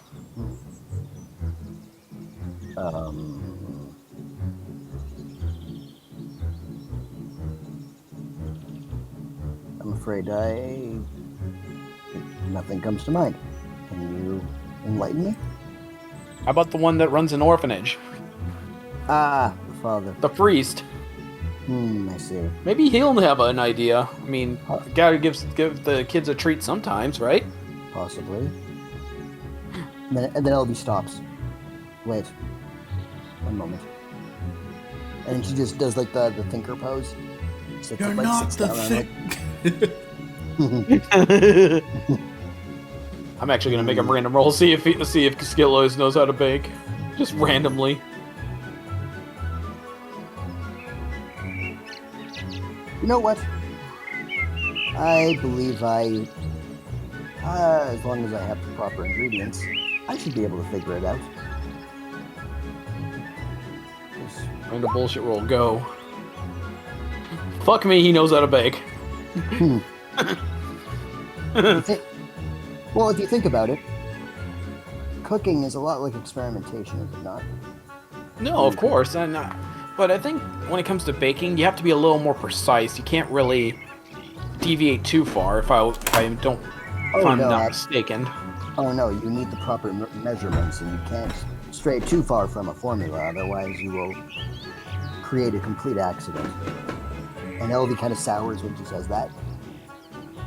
Yeah. Well, again, moderation and research before we approach will help. Meanwhile, they say that to Hubert. Instead of this, use butter and add an extra egg. Yeah, absolutely, absolutely. No, not the vanilla. No. Meanwhile, Scalodius just sitting in the corner. I could have helped. Because I'm looking at my tool proficiencies right now, and Elvie's proficient in cooking utensils right now. Well, cooking is chemistry, so they call it gastric chemistry for a reason. Yep, gastronomy. Well, cooking is. Baking is more of a math. Yeah. What's his chemistry but math with extra steps? and things that explode. I think the word chem would be the useful word there. Well, biochem is actually chemistry with extra steps. Anyway, as you guys are browsing, in order to get all of your ingredients, it'll cost you like 5 gold. All right. That'll be easy. Easy peasy.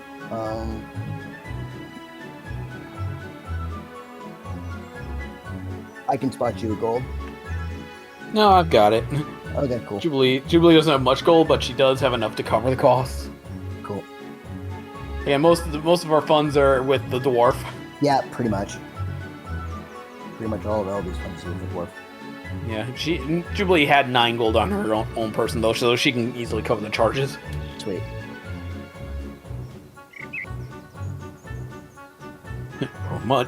Many bags of groceries later. Exactly. We come home with bags of groceries. Maybe if we're lucky, we can. Well, it's a good thing we got a lot of non-perishable items too. Indeed. You know, keep keep the home stocked in case we ever come back. Absolutely, we wouldn't want to come home to rotting food everywhere. Yes. You think we should have gotten ale for the boys? They're full. Some wine for us. I mean, I suppose. But Yeah, fine. maybe another time. Yeah, it's all right. Wine is expensive anyway. Yes.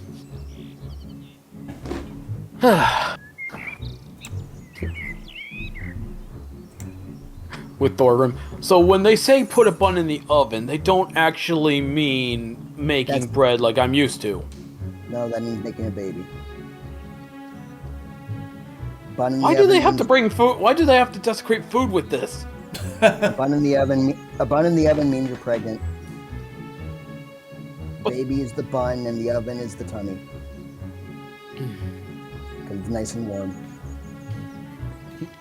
Imagine the other two coming in this conversation like, wait, the priest does know how to bake?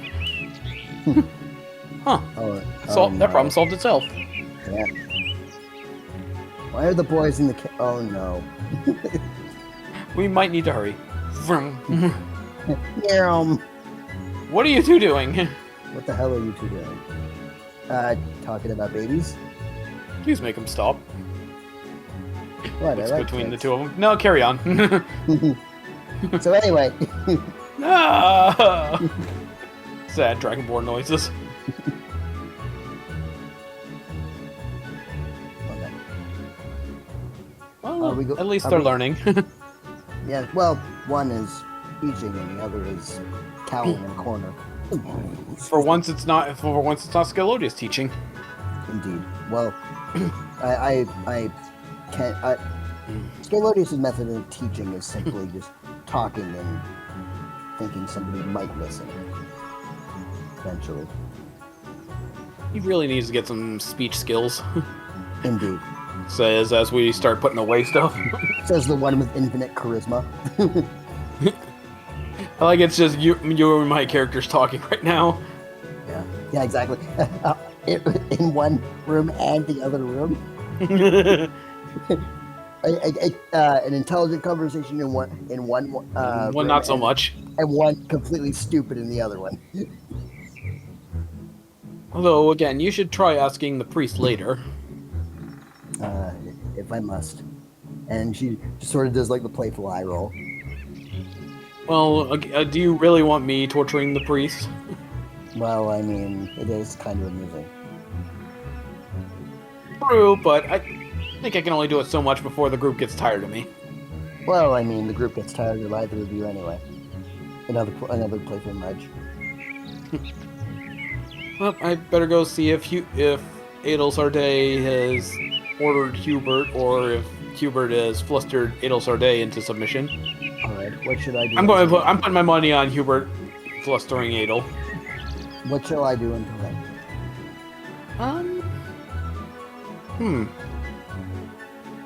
You know, I don't know. If you have any plans for dinner.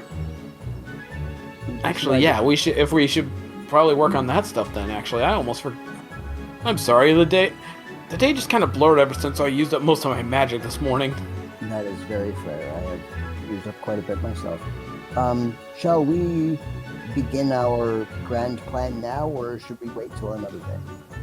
Well, we should do it now, because the food's here. Very well. We should also try to shoo the boys out of the kitchen. Very well.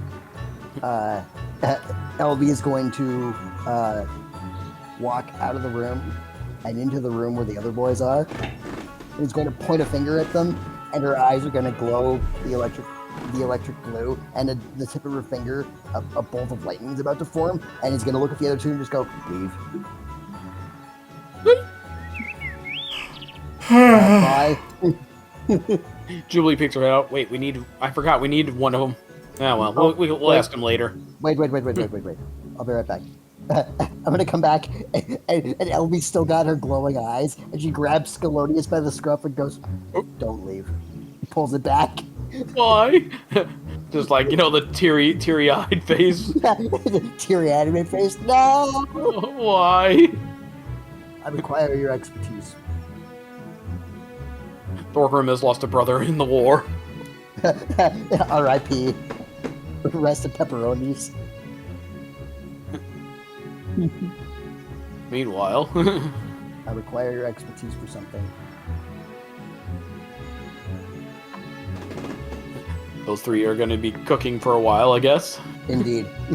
Whether Scalodius likes it or not. Scalodius doesn't have any idea what's going on anymore. So,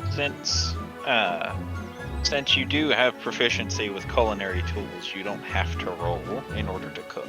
Oh, excellent. But you do need to tell me what your idea involving oranges for dessert is. It is a orange ring cake.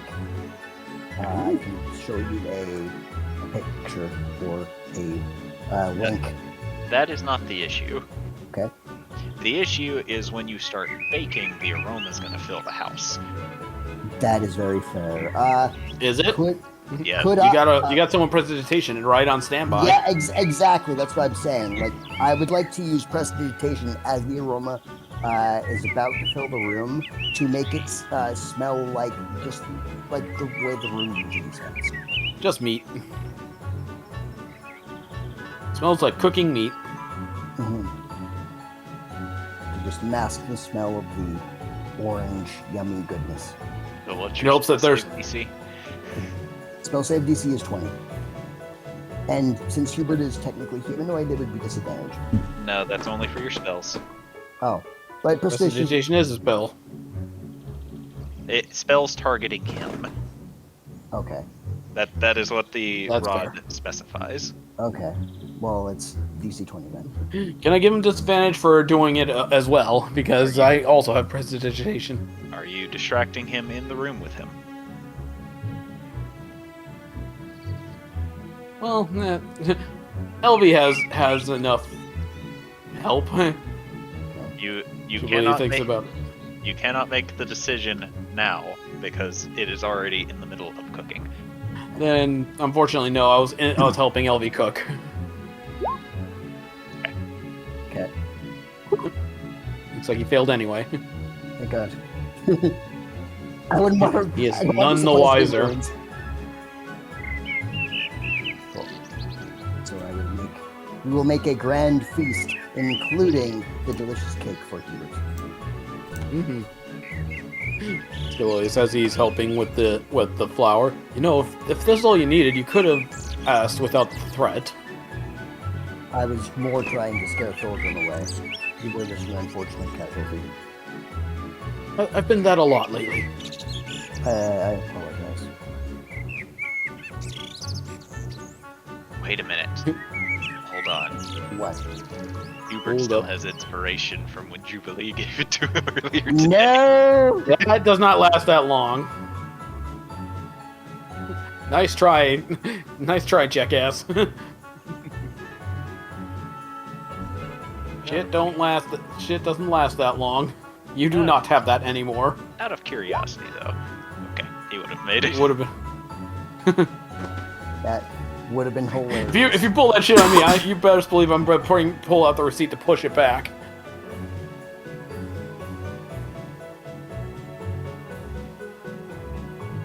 You just outlawyered the DM. What the fuck? It happens. Eh. Objection. Desk slam. Yeah, I it's don't want to only- actually slam my desk because it's made of glass. What? Yeah. Please don't. Yeah, I have a glass top desk. Nice. That sounds very risky. Well, it's got metal underneath. It's just the top of its glass, and it's Oh. not okay. just. It's not thin glass either. The hard to shatter stuff. Okay, good. But yeah, no, we make the foods for the peepers. Yum, yum, yum. And the surprise dessert. Yeah, for Huberts. And then, do we want to do things in between, or? I mean, I don't have any other ideas. Does Jay have anything he wants to do? Okay.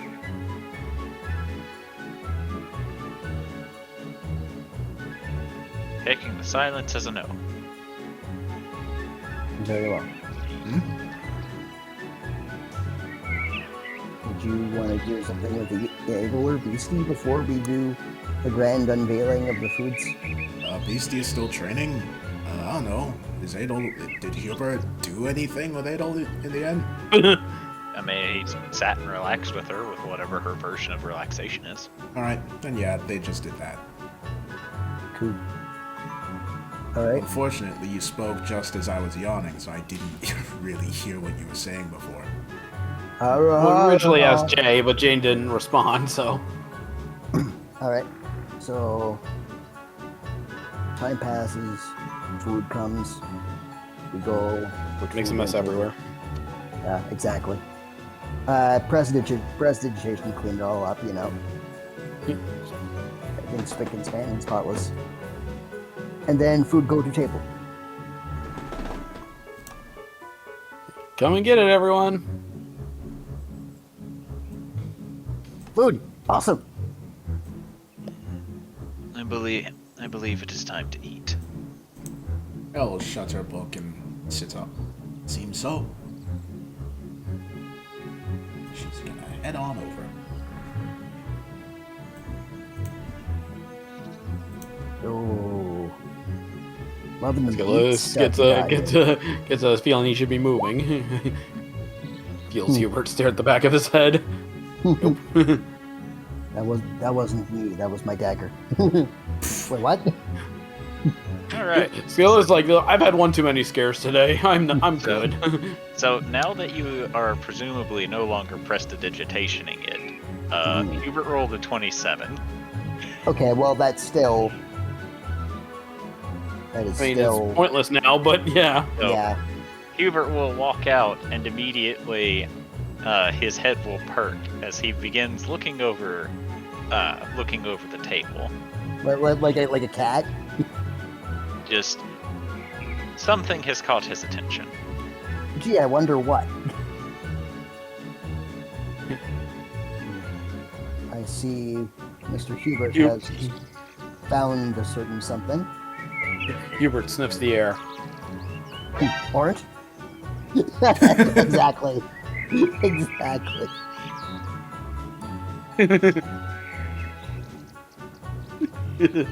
Now, everyone, please help yourselves.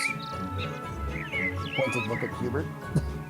Are you making the orange cake obvious? Oh, very. Hint, wiggle, wiggle. Very. Okay, before anyone gets a chance, he just picks up the entire dish and then calmly walks outside with it. I expected.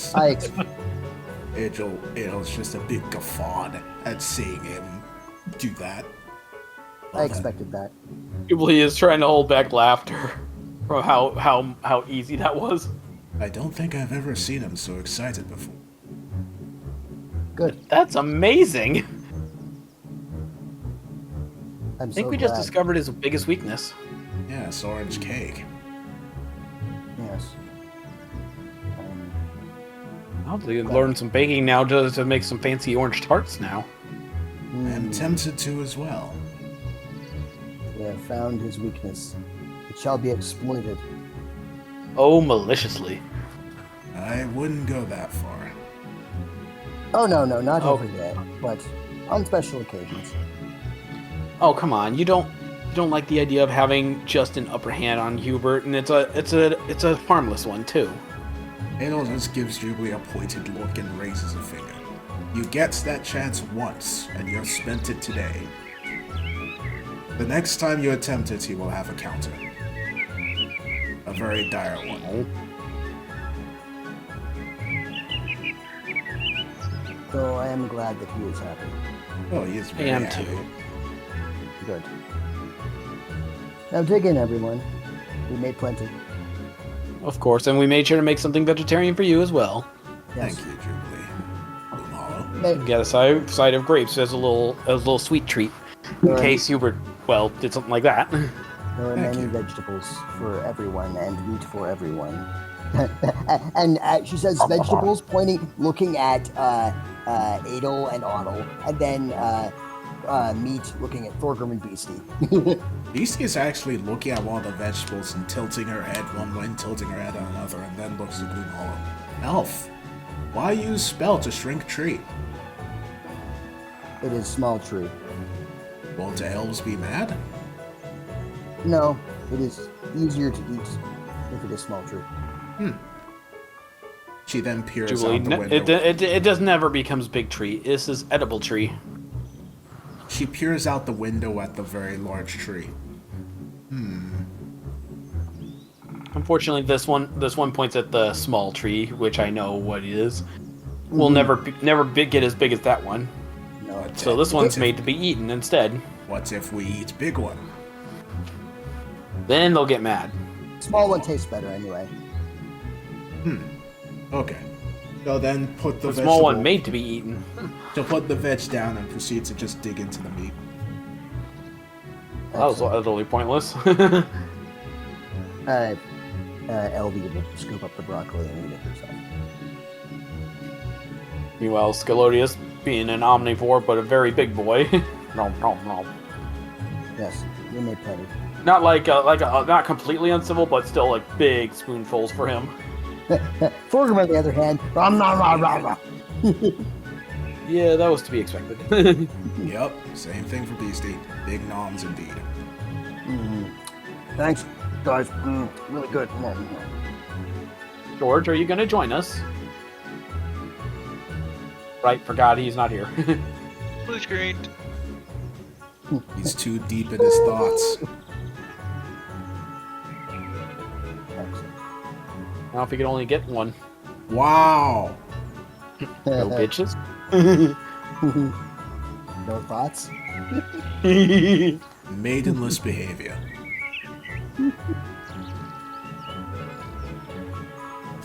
Please, I am such a lovely maiden.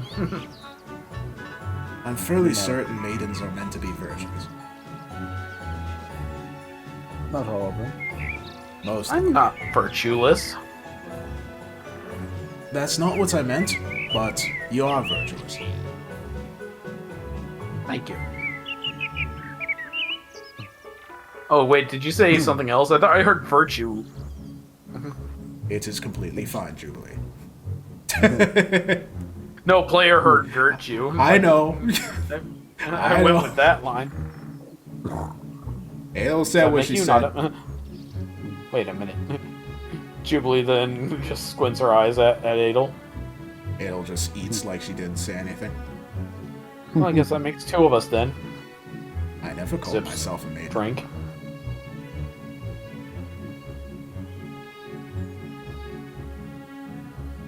I'll be sitting down watching the conference, listening to Adel and Jubilee go back and forth, and there's a genuine smile on her face.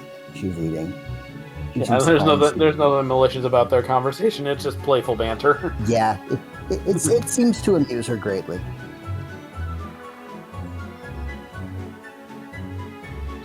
How long do you think he's going to be out there with that cake?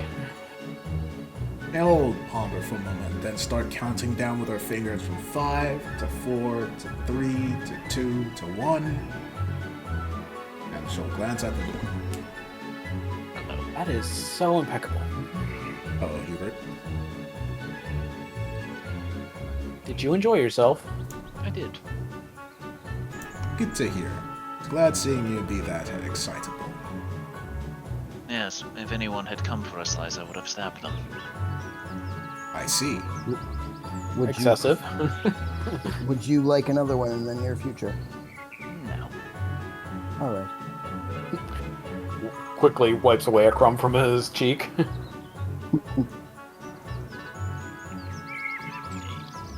Good on you for showing restraint, Hubert. What do you mean? I know you would have rather killed them.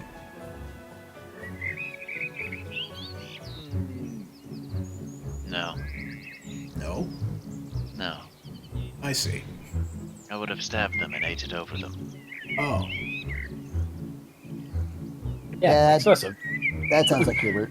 I would have probably sat on them too. Oh. Elle then gives a Jubilee pointed bites her look lip at again, Jubilee. just like... Yep, I knew it. She gives a not pointed saying look it. at Jubilee. She's just still giving that look up. I'm not saying it. Don't you even think about it, Jubilee. There's a reason I'm biting my lip, Adel. Good. But you thought it too. I thought that you were thinking it, and I thought correctly. I swear half of you do this on purpose now. Do what? You know what I mean, Adel. I do not. Enlighten. You've set me up for bad jokes. She rests her chin on her hand and looks at Jubilee. When have I ever set you up for any sort of joke? Honestly, makes me ponder what occurs in that mind of yours. Who thrusts such dirty things so deeply into you, I wonder? Rust. Wouldn't you like to know? Sips, drink. already know. Most of us know every time you and Huberts perform coitus in your room since you're not so subtle. Well, maybe next time you should join us. I don't think so. Maybe you'll learn a thing or two. I think I know enough, thank you. Darling, you never know enough. There's always room for more knowledge. Well, I will leave the experimentation to you then. Skulos just kind of leans over to Elvie. Is this getting confrontational or not? I don't know love language. It is both yes and no. Confrontational, but also loving. It is complicated. Romance is weird. It can be. Beastie will swallow her meats and then look to Claudius. Me? Phrasing. Nope. Me romance Zardak by fighting him for 3 days and nights. Is that a goblin thing or is that a fighting thing? No, he knocked me out 3 times each day. But me keep getting up. He like it. Pilgrim will point at Scalodius and see, and just say, see, different love languages, right there. I believe I've had enough for the night. Perhaps I turn in early, looks to see if it's evening at least. It's getting close to sunset. Yeah, close enough. So yeah, that or I'm drinking a lot tonight. And I do not feel like having a headache after what I'm going through today. A priest So to drinking. you all... I'm sorry, go ahead. A priest drinking, says Eagle. Well, to you all, I say adieu. Very well. Goes Good to night. bedroom. Beastie will look over and follow. Ooh, what you doing?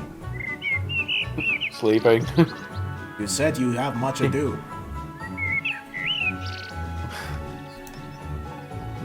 Skulos is just lay down and put head over pillow. Or pillow over head. Beastie will proceed to continue to pester the poor priest. Very curious as to Why? what he is doing. Beastie, what are you doing? What are you doing?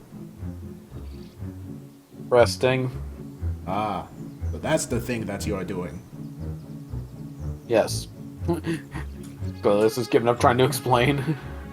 And this is all I will be doing. Okay, me will do it too. And she does not move.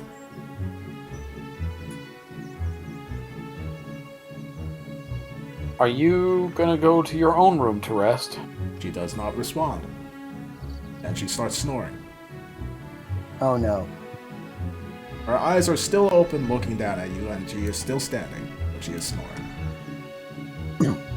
It seems that she fell asleep Theseus. right then and there. You know what? I'm just gonna... He just kind of turns over to face away from Beastie. Just accepts that this is happening now.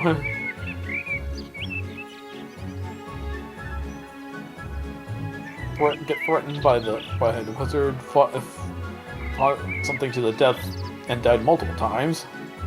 And now I've got my goblin friend, watching me sleep. This has been a weird day. If I had a nickel for every time a goblin watched me sleep, I'd only have 2 nickels. It isn't much, but it's weird that's happened twice. I know, right? Meanwhile, in the dining hall. Huh. That kind of happened. Many things kind of happen around us, it seems. Yeah. Yeah. Seriously, though, their love language was fighting for 3 days? Yes. Considering what I know of Zardak, that does not really surprise me. No, Zardak possesses a resilience that is unnatural. I'll just... I just didn't think the goblin would want to mate with that. after 3 days. I thought they'd want to keep fighting, but shows what I know. You know who BC is, yes? Yes. Strength impresses her more than anything else. Is something Fair enough, wrong, I suppose. Lady? Is something wrong, Lady Edelsadeh? Just, remembered when Zardak choked me like a chicken. Twice. Crazy. You also seem to have a response to what LB said. Well, I can't imagine doing such physical activity after 3 days and 3 nights. That is because you do not possess the stamina that Zardak possesses. That's and for Having experienced that first person, yeah, that is impressive. And I could totally believe he could keep going, but Beastie? well, Beastie's stamina is impressive. I don't think that it is that impressive. Exactly. Friendly reminder, she did say that he knocked her out 3 times. This probably means they fought 3 days in a row, and on the 3rd time she woke up, fully rested. That's whenever she went to Zardak again. Well, there was one other thing which did bother me about that. And that is? Which is? Well, out of everyone in this group, the only people that she seems to have respect for is you and George. And You beat her, so I get that. And she looks at George. You never fought her. Jay is still not here. Oh, right. No, I'm here. I've been Oh, here. Oh, then you've been ignoring us. Oh, I didn't hear anyone acknowledge George. I don't know. yeah, Like, they're quite wondering literally spoke directly to you. They're wondering Oh, why that's- George wasn't partaking in the meal. Oh, okay. George's pretty much just been kind of mostly silent. He's kind of just been looking at staring off into the compass for a while, keeping his eye on it for like the past moment, to such a point where he's kind of just become spaced out by it. That is Meanwhile, a Otto little was just listening to all concerning. this conversation about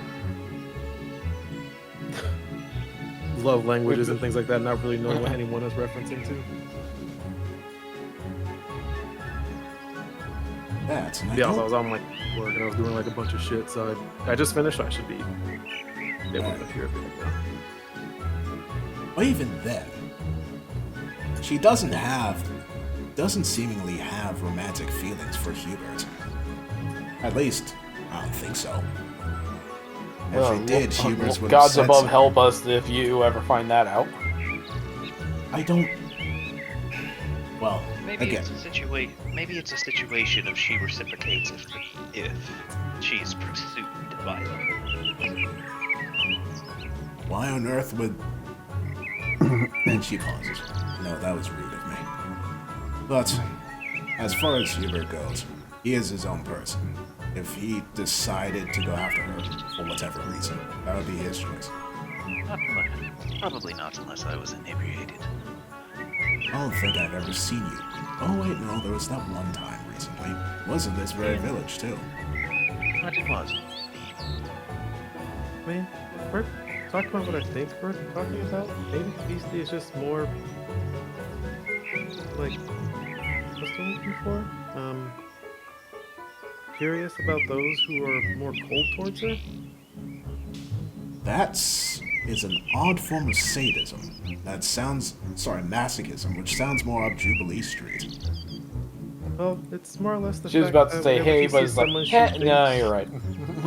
It's more the fact that whenever she's someone she thinks is strong, and they initially say no to her, she will just keep asking until they eventually either do, or she finds out that it's not really going to happen. Like, I think it's about every other day I hear her ask Hubert to spar, and George kind of also just gives her the cold shoulder most of the time, other than if he needs to tell her something, but that's about it.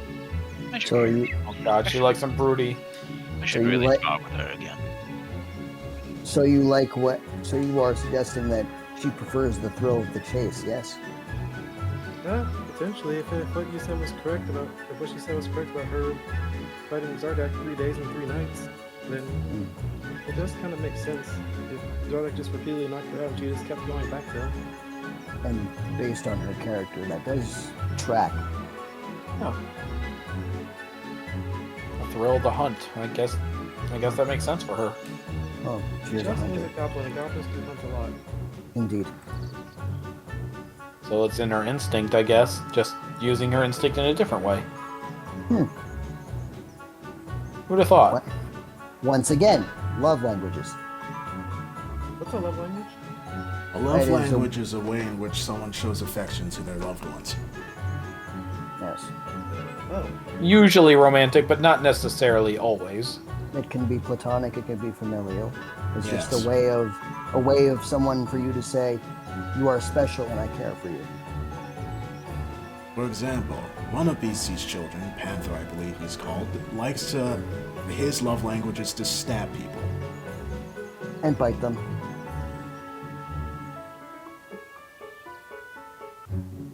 that is a very odd love language. He's a goblin. I still got bite marks from him. Doesn't make it as odd, never mind. I mean, we all have our own ways. Like, again, I'm very flirtatious, but prefer contact at times. Huh. Okay. And turns to Adel, and no, I don't mean it in a sexual way Could've all the fooled time. me. Look, even a platonic contact, like, I don't know, holding my arm, just seems to make me happy, okay? Fair enough. Kind of looks to Elvie and just smiles at her. I'll then just raise her hand and we'll flick Bibbly on the forehead. Ow! What was that for? Platonic contact. You just like being a tease to me. Maybe. Elvie I inherited it from him, and she got yours ad over at Hubert. Elvie will go around the table and hug Jubilee from behind. We will hug her back and enjoy it. Platonic contact. Exactly. Different ways. I don't believe that I really had that sort of language for a long while. It's You not want a something hug too? I'm fine. The love language is not something you are born with. It is something that you learn. Yes. True.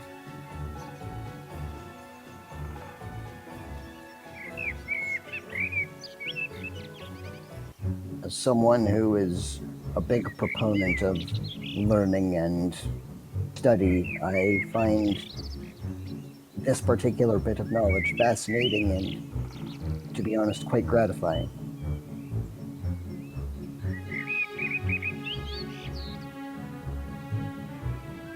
Well, I am very glad that you enjoy the pursuit of knowledge. It is my greatest pursuit, along with the pursuit of my deity and my adherence to their teachings. So says the scientist. Yes, I am a rather odd person, am I not? I am a scientist, and yet I am also religious. As per my You previous fit into the group just perfectly. as per my previous conversation with Jubilee, we are all odd. Yes, I come to think of it. I had first found great offense to being called odd, but the more I think about it, the more that I am probably the oddest of the bunch. Are you sure that's not Beastie? Or Tauntaun? Well- I think Beastie's got us all beat by a country mile. Actually, I no. suppose. Let us be real. Wherever he is, Tauntaun is the honest one. I suppose. miss that. I miss that fruity son of a bitch. Yeah, I wouldn't say I miss him, but his presence would have made some things easier. I don't. That's the only words Georges says before he goes back to looking at the compass. Huh, that was an interesting way to snap him out of it. They're a unique individual, and I appreciate their moments of clarity and wisdom, however few they may be, but for the most part, they can be rather annoying. That's putting it lightly. Yeah, well, you guys don't see past his eccentricities like I do. I do. I do. That is why I mentioned the rare moments of wisdom. I have had conversations with them that are frankly enlightening, but Yes. they are very rare and far between. I'm very well You need to aware remember that his upbringing, too, to be fair. That is very fair. it'll do shit. There's nothing conventional about him. I'm Yes, very he is. well aware of his intelligence. He was most likely the smartest person among us. However, he was also the stupidest person among us, because he very rarely used his intelligence. Well, I- I think a famous person once said intelligence does not equal wisdom.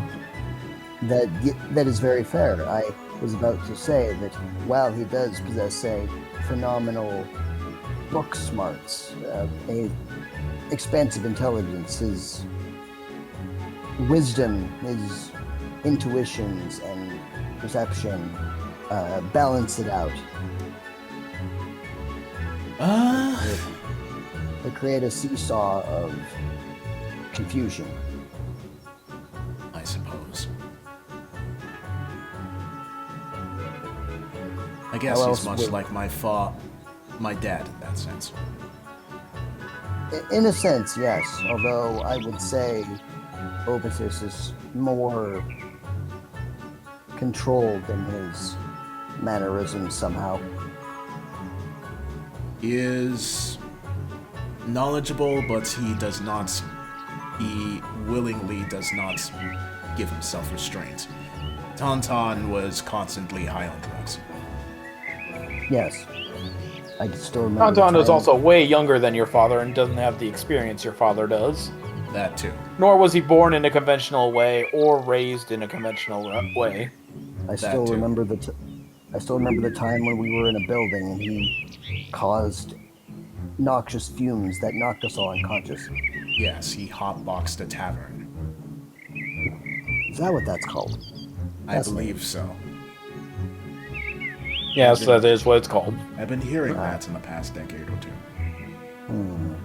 I haven't done it myself, but I'm very aware of what it is, Hmm. considering my family's illicit activities. As someone who is well versed in scientific pursuits, that sounds like an extremely dangerous activity. For a moment, I thought you were about to say you tested those drugs on yourself, Green Hollow. Why would I do that? Experimentation? Science. Even I know not to go that far. Well, I know now not to go that far. Past me would have gladly gone that far. That's what I figured. The impulsive need to figure out what it did would override it. And then she stops and goes, Perhaps, again. Perhaps the young me and Tauntaun were not so dissimilar. Well, again, you found more of a balance now. Indeed. But And Tauntaun's actually before we met Otto, I think Tauntaun may have been the youngest of us. huh. So again, I bring up the point of he was young and inexperienced. I see. So he was just pursuing knowledge the only way he knew how, directly. Tauntaun was 22. I thought he was older. Huh. Well, Well, I think that still makes him the youngest of the original group, still. yeah, by a large margin. Not a large one, like, I think Jubilee's only a year older than him. Oh, okay. I thought you were like. Okay, never mind. I just had to forcefully grow up in some ways, and hence why I got my wisdom. That's fair. LB will pause it for a while and just. She seems to be getting a little bit more interested in the thought process of her younger self and Tauntaun not being as unalike as previously thought. We're not so different, you and I. We're not so different, you and I. Except I grew out of it. And he's still growing. Mm-hmm. Perhaps I should, if we ever see them again, I should guide them into a path of restraint and self-control. I wish you luck on that, but maybe just again, what I recommend is something that you've recently learned, a little more balanced. Indeed. Like, I'm not going to tell them to close off their emotions completely. I am going to tell them to perhaps... in moderation. Indeed, to limit your impulses and try some methods of meditation to calm yourself when you are feeling stressed. Like a life coach or something of that nature. Well, I think he was still around, you were starting to get through to him. Eventually. So maybe that would be for the best. Yes, it was a slow process, but we were reaching a common ground. It's a shame that they left so soon. Mm-hmm. Well, wherever they are most definitely high on drugs, but they'll probably be fine. Certainly hope so. It would be difficult to have a conversation with them if he was hopped up on some confusing material.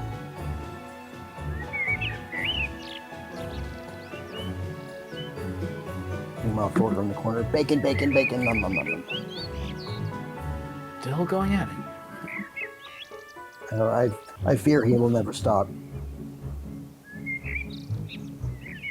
Once the bacon is consumed, he may start to consume the table. Rip and tear until the bacon is done, it seems. Indeed. If he keeps going, he might actually grow up into an actual human size. I heard that. Nom nom nom nom nom. Good. Thorgrim, like, while eating, sticks up a middle finger playfully.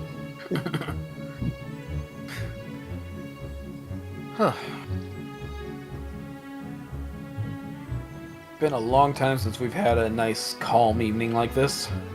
It has. Typically, something world-ending would have ruined it by now. I'm glad for Perhaps we don't jinx it with that kind of talk. I'm glad for the lack of... I'm glad for the lack of intrusion this time. Oh, please. If jinxing was real, something would have walked through that door to ruin it by now. Elvie immediately looks at the door. 3, 2, 1. Dang, I don't have that ability you do. This is because I know Hubert more than you do. We've had more experience, but you'll get it in time. It appears that Lady Adelsarde has mastered the powerful conjuration spell, Summon Hubert.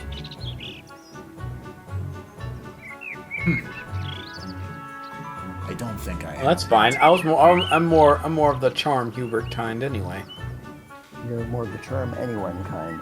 And you do that expertly. Well, Thank you very much. It works either way. I typically prefer to predict people than charm them. I see. Well, if you try to predict too much, you might be outmaneuvered. So I prefer to adapt to the situation at hand. That is why I do not subscribe to a particular school of magic. I prefer all kinds to remain diverse. There's nothing wrong with either of our methods, though. Oh, sorry, Otto, you were saying something? So I feel like it's best to balance both. Agreed. Which is probably why we work so well together, Adel. Yes, diversity is key.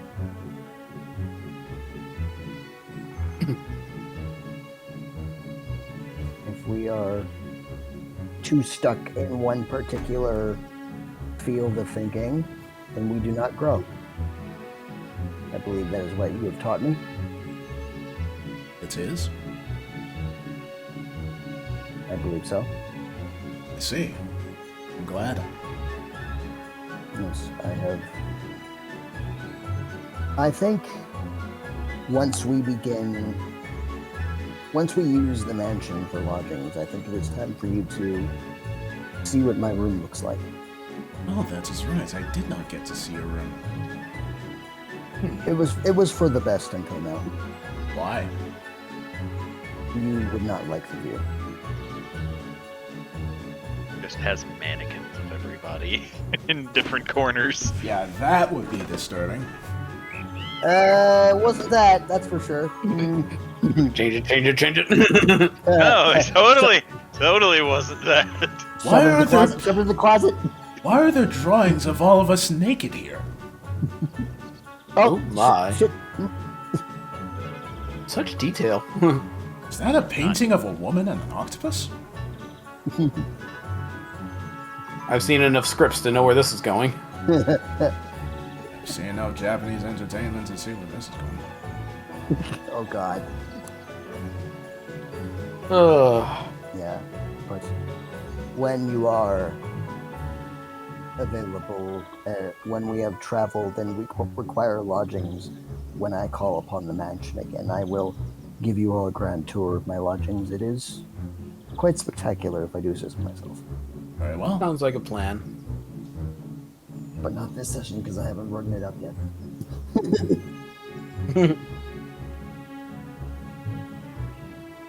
But for now, I do believe we have other things to attend to, I suppose. Do we? I don't know, do we? Getting some rest, and then tomorrow hunting the paladin down. Looks to George. Isn't that right? He doesn't respond as he's still staring at the compass. So we're hunting the paladin down tomorrow, right? Wink, wink. Oh, look, before walking over and just resting our hand atop the compass. Which will look over to Adel. Rest your mind. My mind is fine. I'm in the process of thinking. You're in the process of hyper-focusing.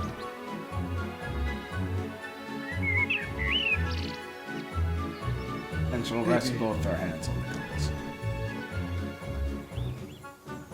Shut your eyes for a moment and let it go. It will be over soon. If you focus too hard, that will stop you from striking as hard, as well, as fast as you need to. A weary mind is a weakened mind. May I teach you something, George? Sure. Are you familiar with the prefixes hyper and hypo? Not exactly. The prefix hyper, as opposed to, say, hyper-focusing, means extra, greater, more than. Why don't you perhaps switch the hyper-focus to hypo-focus, which is less than? It will do your mind and therefore your heart better when you are able to get to the battlefield, face down your foe, and then let your focus fly, because that way your blade will strike truer than ever. If you worry too much now, then you will overthink things and inevitably make mistakes. I appreciate the advice and whatever else and the concern, but it's not that I'm hyper-focused on killing the paladin.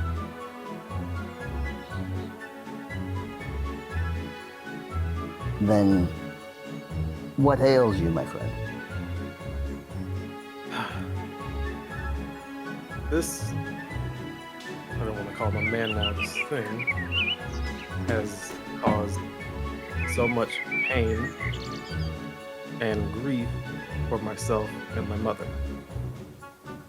And to my knowledge, I don't even know why he did it. I don't know why he would have done it. He was a paladin. He had an oath. And yet, he decided to kill someone who served the place that he lived at. And to this day, I still do not know why. And if there was a reason told to me why, I do not remember. May I present a possibility then? sure. What's bothering you is the fact that he was able to do this under an oath and still do what he did, right? I guess that'd be one way to explain it. What if the oath he took, the real oath he took, was not the one you know of? What if performing said actions broke his oath and he's now an oath breaker?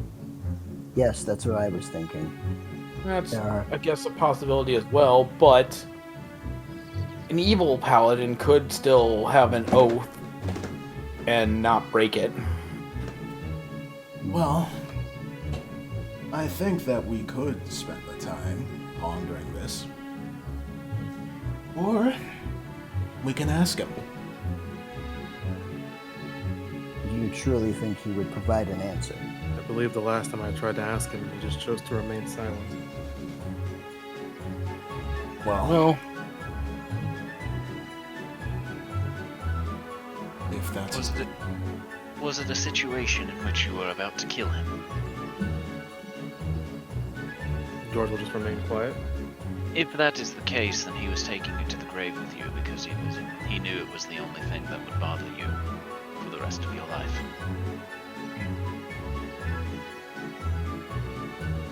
You have to give him a reason to tell you.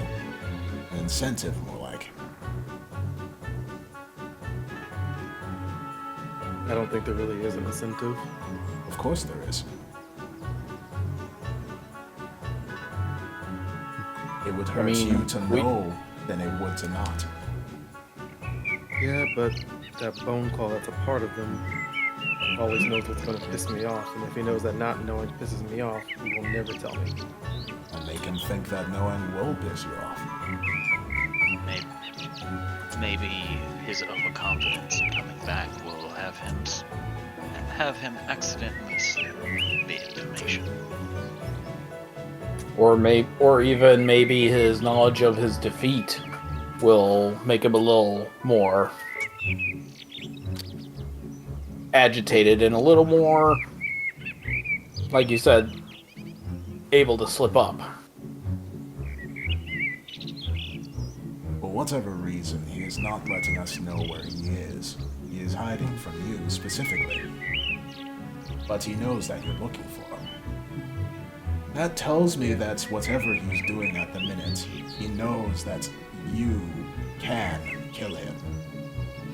I'm assuming you did already, Mact, which is why he would have been dead. So, he's now working on something that will allow him to make sure that doesn't happen again, and then he's going to do his best to make your life a misery. Yeah. Which is why I want to take care of him as fast as possible. I don't think he knows about this. I doubt he does. We'll play on his overconfidence. Give him a reason to tell you. And he will tell you.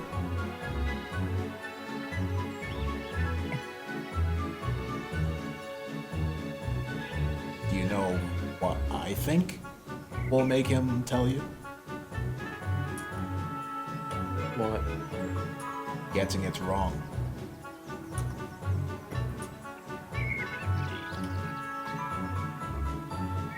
So you want me to use the reason why I think he might have done it? Yes. And say that there's nothing he can do to convince you that you're wrong. In fact, say that you're not even after him for revenge. That you're doing it out of a sense of duty. That you already know why.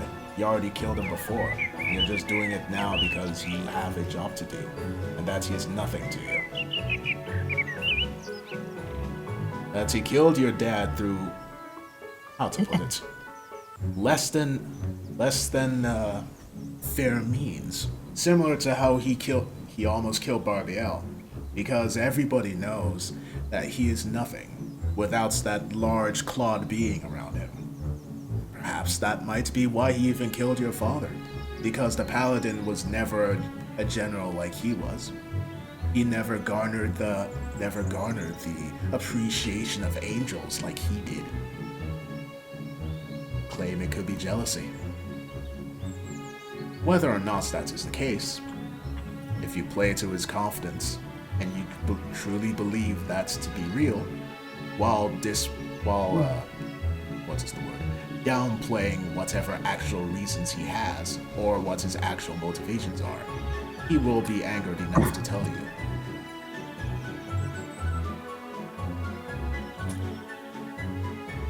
And if you're wrong, that'll give him even more reason to tell you. Because if there's one thing an overconfident person hates, it's when someone is wrong. Especially about that.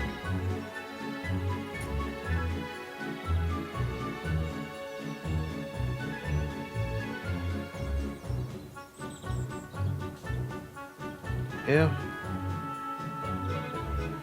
Guess that could work. Hell smells.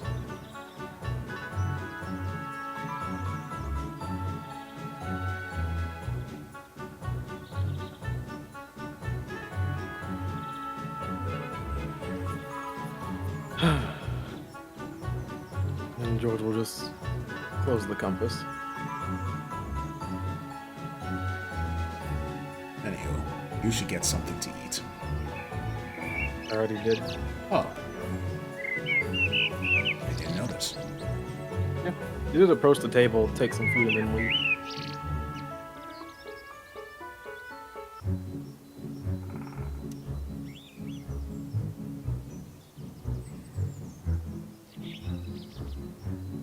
But thank you, all of you. Of course. You're very welcome. Don't mention it. I feel like once I know he is actually gone, I might finally be able to get some peace for what it's worth.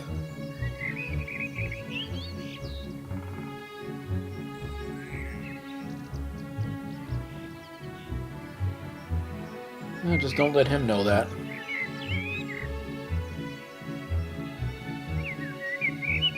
Part of me feels like he already does. If he knows I'm constantly going to be hunting him. That's fair. Don't let the boogeyman intimidate you, George. He doesn't. He only angers me. Alright. Can I don't know if interplayer checks are a good thing. What happened? I'm He wants Not to roll. sh- I think he wants to roll insight on I you. want to do an are you lying check. But you can go for it, but George is completely not lying. That answers the question. If you're not Okay. lying, then you can tell that he's not lying. Okay. Because it sounded kind of sus to me. That's all. At this point, George already acknowledged the fact that he has killed him before, and he knows with everyone's help, he can do it again. It's more the fact that this guy's constantly just toying with him at this point. Yeah, I know, and like that's kind of what I thought. I was like, oh, he keeps coming back. Why does he keep coming back? And start getting like anxiety over it. You know, he's only come back once. I know, but like, will he like keep doing it? Things like that. I didn't expect George to be as calm as he is what I'm trying to say. I figure it's a sort of tranquil fury thing. Yeah, probably. To be honest, George never openly gets angry. Well, he did one time. Yeah, the one Not time. often. Yeah, it's a rare thing, definitely. Yeah, one time he got mad, that's when he got Beastie's respect.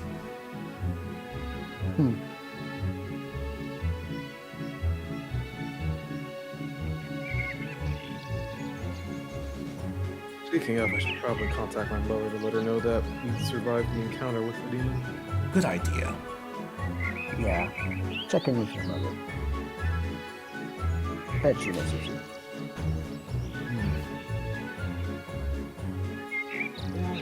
I can do that then.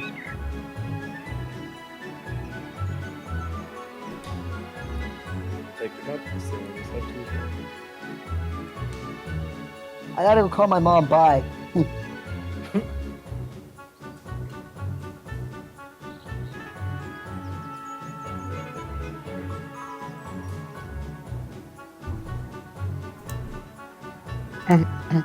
What about the rest of you? Believe we should turn in as well. Assuming it's time to turn in. I don't know. It can be. Alright. Can it be time to do some work on something before turning in? Or okay. That's the case, I was probably going to be continuing to work on his voice box. Okay. Roll Arcana. And LV would like to continue working on making the materials within the mansion permeable to be taken out. Roll Arcana. I have an odd question. If Hoppy's been seeing me doing this, would he be able to help at all with it or no? My guy. I think we've had this conversation before. Hoppy has an intelligence of, like, a 2. Hoppy has an intelligence of a 4. He cannot help you. He quite literally does not understand magic. He barely understands word. Okay. Wait, so what happens if you just give him a voice box and he still can't communicate? He'll be able to communicate. He just may not know what the fuck he's saying. He may use big words to make himself seem more photosynthesis.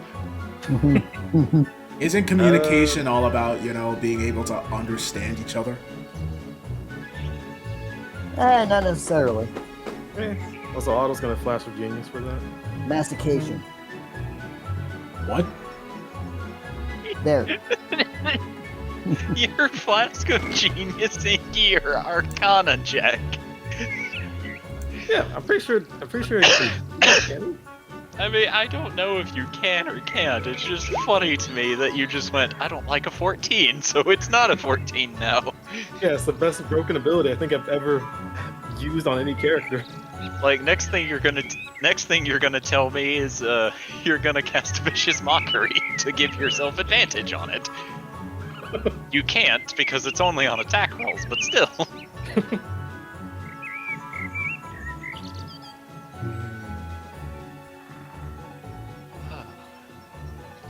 Alright, so Otto, you begin tinkering, and you think that you have the basic voice box, but you don't know how successful it's going to be.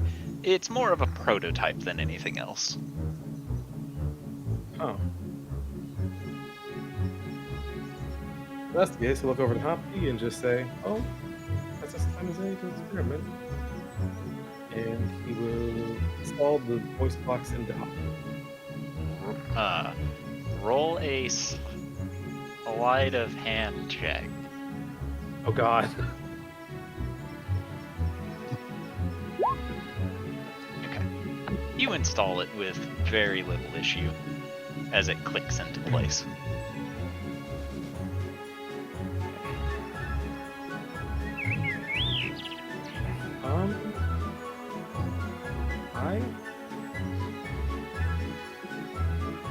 Hoppy will look down and then look at you before waving. Try imitating what I said. Hoppy will stare at you and wait. Hi. Hi. Oh. Success. I am Hoppy. Ugh. My name is Hoppy. Oh. Huh. Okay, you stop repeating me now. Okay, you can stop repeating me now. No, seriously, you can stop.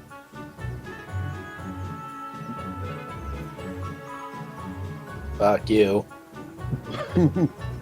Hoppy is now just staring at you blankly. Otto will then think to himself for a second, and then he'll snap his fingers and just say, After you snap your fingers, you just hear Otto go snap. Steve? Yeah. Yes. Can I borrow one of your books? Hubert will stare at you for a minute before rummaging in his pack and producing you a book. Thank you. You're welcome. Then we'll go and hand Hoppy the book and say, read this. Hoppy will open the book and stare. The gate.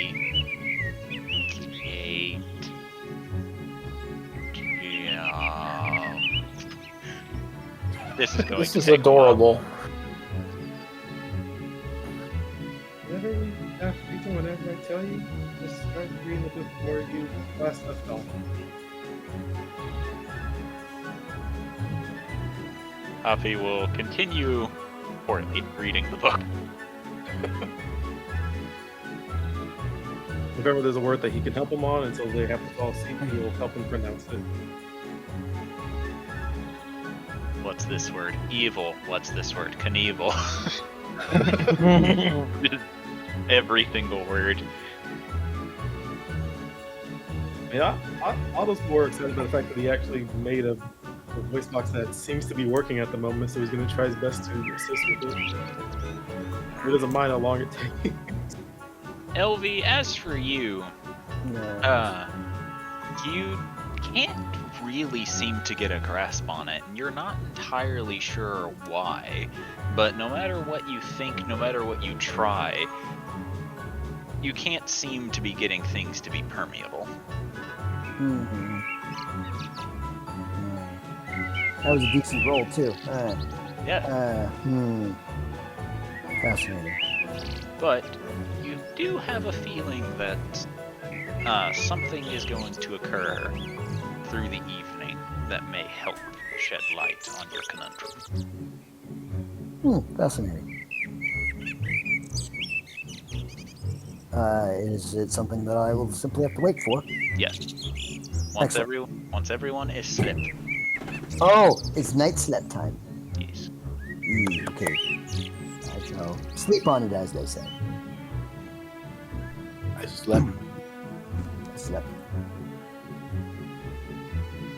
Oh god, there's really something I forgot to say that Otto's going to do. And then, okay. You know what I'm saying? If he has trouble mispronouncing a word, Otto's going to say the word and explain what it means if he can. Hoppy points to the word cat, which he pronounced as Kate.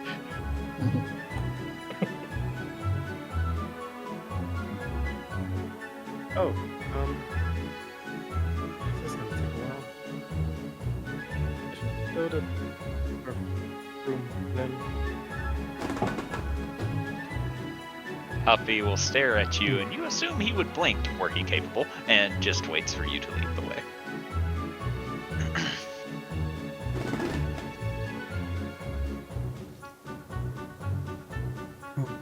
Alright. So, is everyone settling down for the evening? Yeah. Yeah. No cuddles for Jubilee. Sad face. And you can But move yes. over. You can move over to Hubert. There's nothing stopping you. Me. Alright. Sorry, I was gonna. I apologize. Yes. I'm like very cooked from work today. Okay. We're just gonna try to contact as well. Okay. You feel the connection. You feel the connection join, and she starts off the conversation with, "I see that everything went well then." Yeah. For the most part.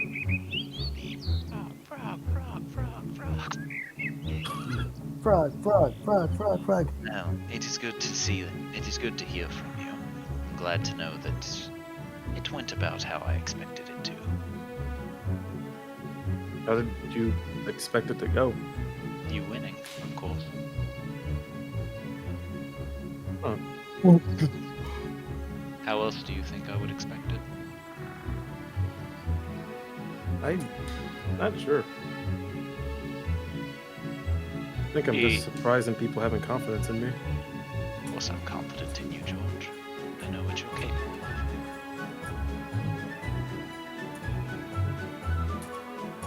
Well, I appreciate that. As he kind of lies down on his bed. Were you only contacting me to let me know that you were safe? Not exactly. Well, I appreciate it nonetheless. There's something that's been on my mind. I'm not sure if you can answer it. That would be. Well, like I said, we plan on going after the you-know-who, and I plan on getting the answer from him himself if I can, but I want to know if you know why he did it. I'm afraid I don't. In fact, I was unaware he was the killer until you discovered it. I don't know the reason behind his motives.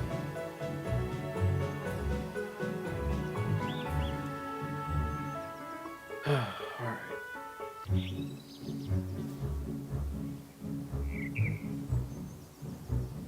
Well, soon we'll have an answer.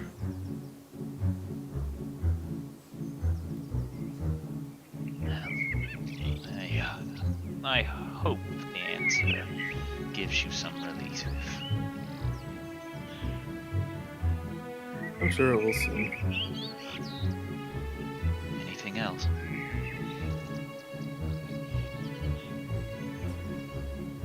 Well, fortunately, since no one else in our group has a pact with anyone, I was the only one that was able to get the amulet from the demon we defeated. So long as you don't use it for power, I don't care if you hold it. Okay. Use it for power. Immediately attunes to it. You can't tell me what to do, Mom! You're not my real mom. Thank God Jordan passed his rebellious teen arc.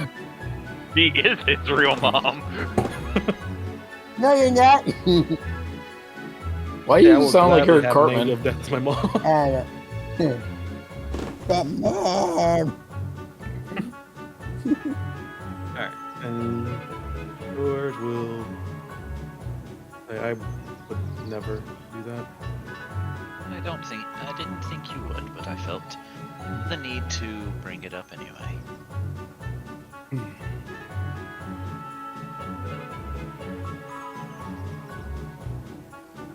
I swear, I would never use it willingly for anything. Unwillingly, on the other hand. If I make someone use command on me... Sounds like extra steps. Just do whole person and put it on them.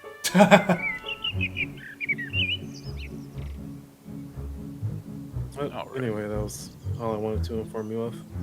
Well, I'm glad you decided to.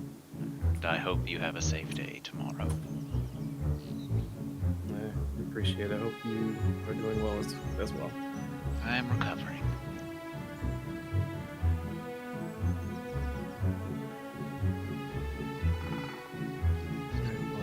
Guess I'll talk to you next time, whenever that is.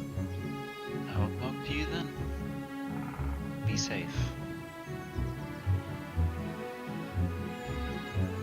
And you'll cut the connection. Alright. As you cut the connection from the next room over, you hear what you recognize as Hoppy's new voice going, Shapanza. What is Shapanza? Pronouncing champagne like lasagna. Oh my god. Champagne. Champagne. Champagne? Champ. Alright. Champagane. Alright. So, are you all going to sleep now? Yeah. Peace. Alright. And we have 2 important events that occurred during this evening. Elvie, as you are meditating, a vision comes to you. You're not sure what brings the vision onto you, but one begins to fill your mind. An overgrown temple with weeds, moss, and eaten away by time. You fly almost ethereally through hallway upon hallway until you enter a massive open chamber. In the chamber, a large staircase leads to a giant throne on which the skeletal remains of a humanoid entity rests with a brilliant crown resting atop its head. And as you look upon the crown, you realize that this crown is likely the solution to figuring out a way to make your mansion's material more physical. And no sooner does this vision come to your mind does it break, leaving no presence of who's giving you this vision, and no location as to where you can find the item. Okay. So, temple overgrown with vegetation, throne, guy with a crown on head, right? Yep.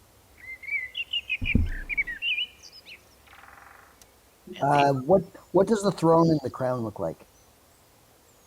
That's not important until you find it. Okay.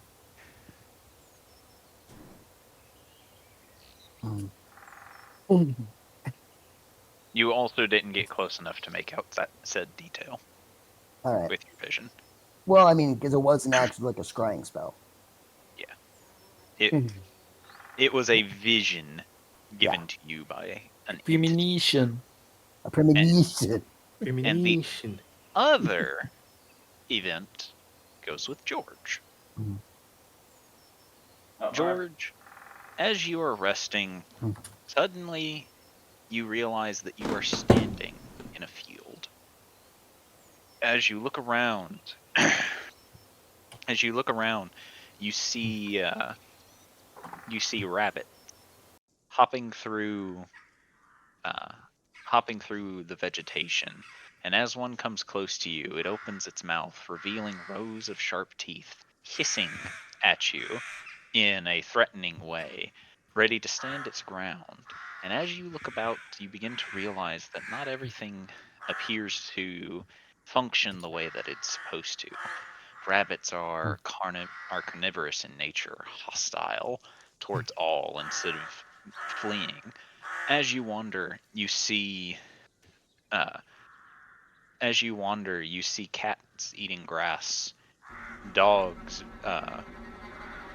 You see dogs running from foxes that normally they would hunt, until eventually you come across an entity sitting alone at a dying or dead tree, watching you closely. And you recognize the entity, none other than Xanthragon. Pervert. On that way.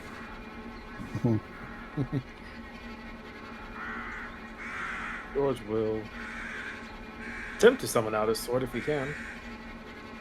You can.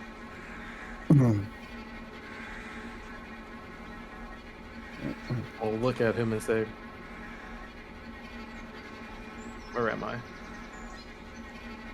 You are within the abyss, within my domain of the abyss, but only for the duration of your sleep. Think of it as if casting. I think the spell is astral projection.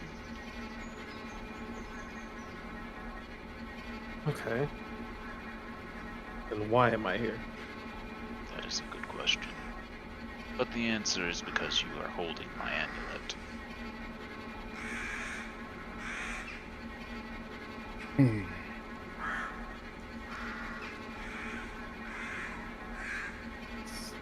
Okay, so what? Do I just come here every time I sleep? No, not every time. But in this instance, I wanted to talk to you. You wanted to talk to me. Correct. Is that a bad thing, George? You're a demon. I am. And you're an Asimar. Born of an angel. You are very unique. I was about to say, and you're an asshole. You are very unique, even among your kind. He then, with a wave of his hand, conjures a chair closer to him and says, sit, or don't. I am here for conversation. George will take a deep breath. Will walk forward and sit in the chair. You are right to not trust me, George. I am a demon, and I shouldn't be trusted. But that does not mean that we cannot be civil here.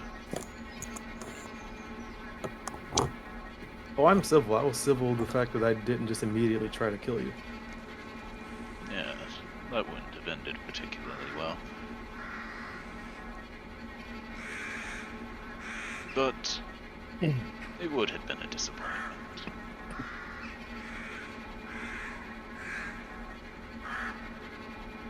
Mm-hmm. You don't seem to believe me. No, I believe it would have ended terribly for me, but No, not on that part. I was referring to my disappointment in not being able to speak with you. I'm sure you would have done some damage to me if you had gotten an attack off.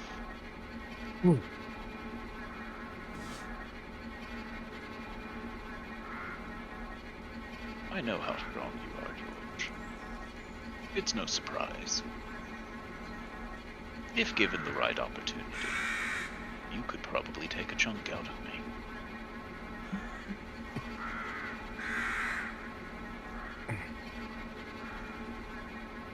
yeah, well, flattery's not going to get you anywhere, so what do you want to talk to me about?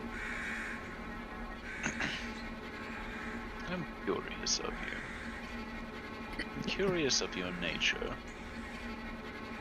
And I'm curious of what drives you. What makes you seek out adventure? What makes you go get to better yourself, to strengthen your resolve?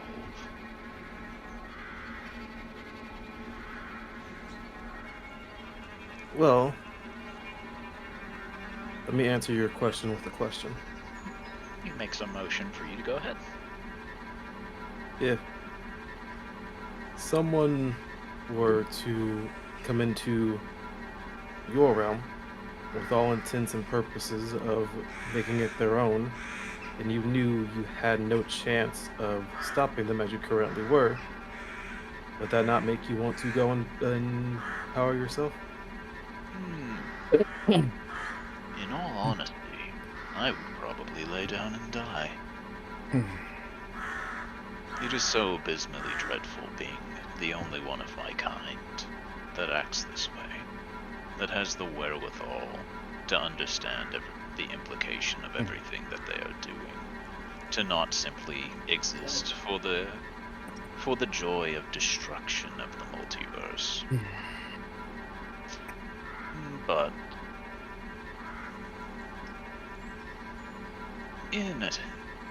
I understand where you're coming from.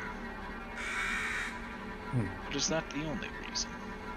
To stop me or the other threats to your realm?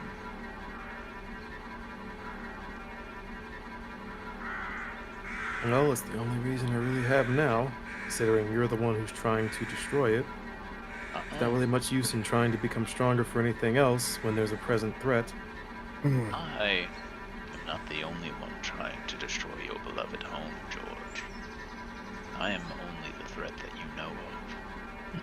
But there are entities Similar. With a similar goal in mind, but they fight amongst themselves for the time being. They wish to eradicate your world. I simply mean to bring it into my dominion. They want to erase it entirely. But I don't want that. I don't want your world to be destroyed. I don't want you to be destroyed. But I don't believe that you are going to trust my words, which is once again wise on your part.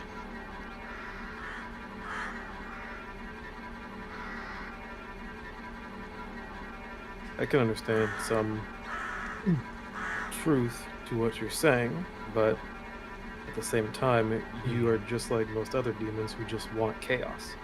I do not wish chaos. You have to remember, I am an inverse of what my demonic brethren are.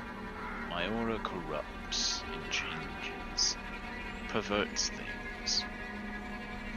I am not so much chaotic anymore, but I am definitely not good. I am still evil. And I will be very upfront about that with you. I see no reason to lie to you. I see no reason to try to pull the wool over your eyes, sweeten my words with promises of power. I will be very honest with you, George, because I feel that if I try to lie, and I am caught lying to you, you will never want to speak to me again.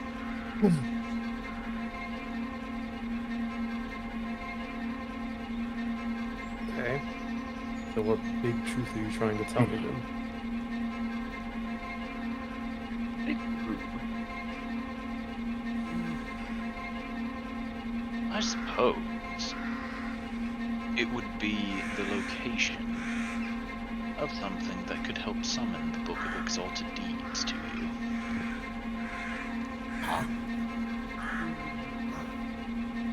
George will sit up from his chair.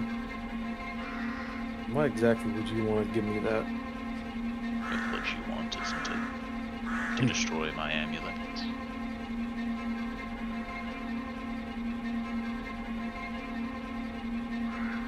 Well, it is the goal. Then, I hold information that you wish, correct? Even if that is the case, I know you wouldn't just give it to me for free. A fair assessment.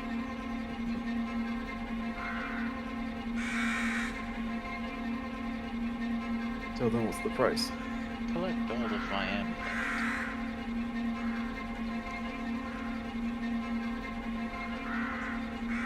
For me just to collect all of your amulets. Correct. Then what, you're gonna give me the means to bring about the Book of Exalted Deeds? Yes. What? Bruh, what? I George am just- confused. I am lost. George will just laugh to himself for a little bit. Something. Just something tickle your amusement, George. It does. It does. And that would be. It's the fact that you think I'm stupid enough to bring all your amulets to one place. You don't have to bring them into one place. Well, in order to destroy them, you will.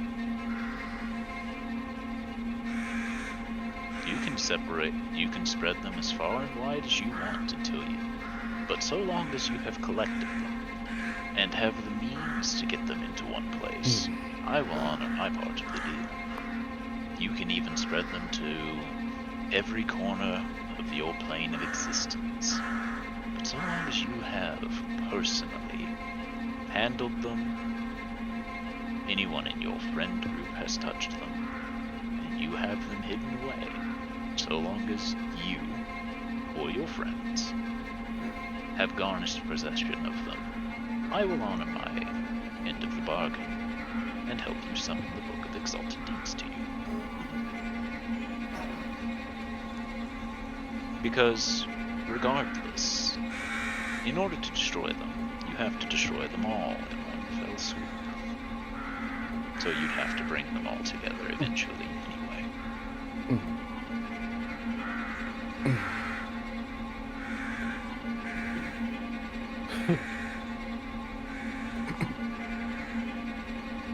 I am simply offering you the means that be able to destroy them once you get there. And why would you want to give me that?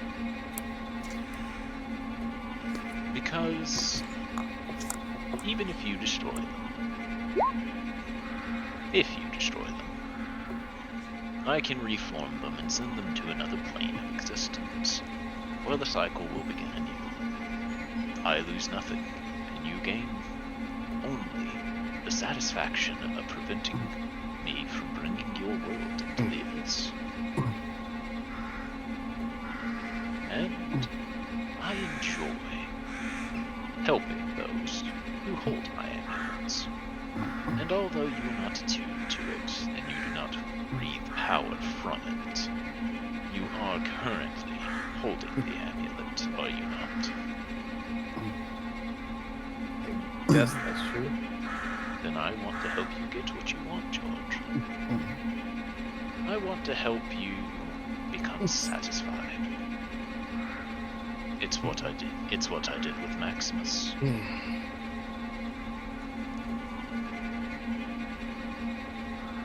In the instance where the tiefling girl knocked him down, he asked for the chance to fight you as the warrior that he always wished he could die as, and I did. Now his fighting spirit gets to exist in its afterlife.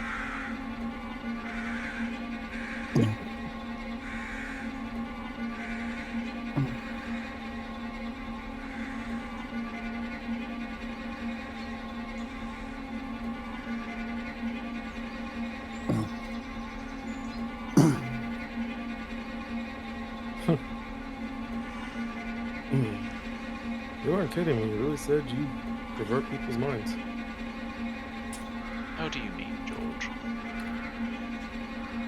You really just offered me the chance to accomplish what I've set out to do. Yes? Yeah, I still think it's bullshit. That is fine. Whether you believe me or not is your choice to make. And it doesn't bother me. It is rather an intelligent move on your part to not trust a single word that comes out of me. And I do not blame you for not trusting anything I say. But I simply want to explain my deal to you. Whether you believe it or not, that is your choice. I cannot force you to believe my words, nor am I going to plead with you to listen to me. But what I say is true. Can George attempt to roll an insight and see if he's actually being genuine?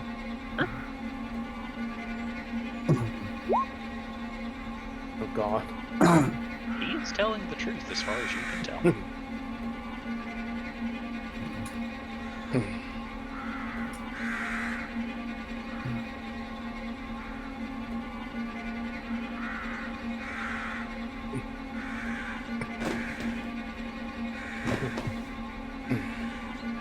Why don't we make a deal? Not anything sorted, nothing that actually is binding.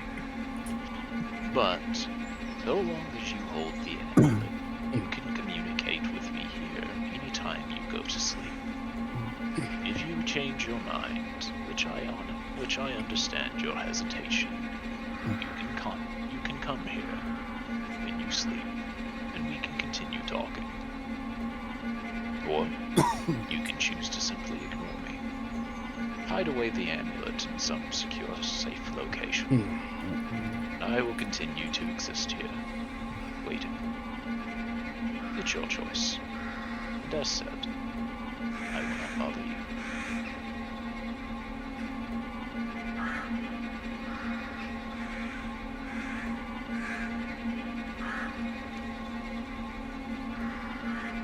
Fine. You're gonna have to be more specific on what your fine's on. So he was saying fine, as in he'll keep the amulet. Xanthragon will nod to you and say, if you have nothing else to say, I wouldn't want to keep you, he says, and waits for you to say anything, if you wish to.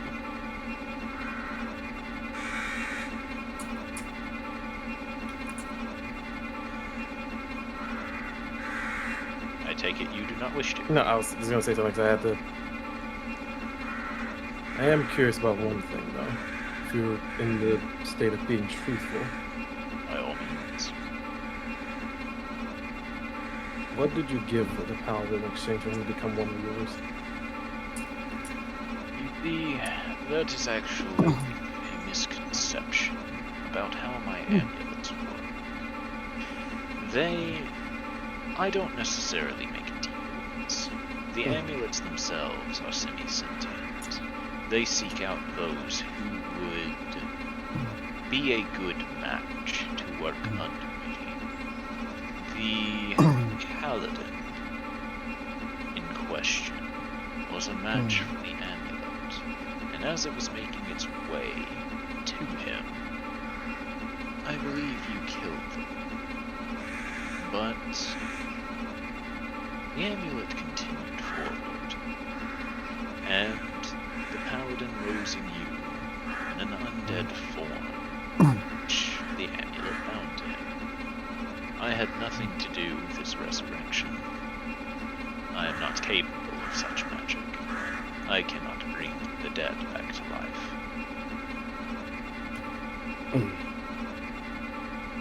Oh my god, it's piloting him like a meat suit. So he doesn't actually work for you; he just uses your power. None of the amulet users work directly for me. The amulets simply bind to them. Should a situation arise where all of the amulets were attuned to someone, then eventually they would try to culminate together and cast the ritual that would bring me into the plane of existence. But if the amulet is not attuned to somebody, and more importantly not locked down with some significant magic, they will continue to seek people out. The only thing the amulet does, for that paladin, is enhance his abilities.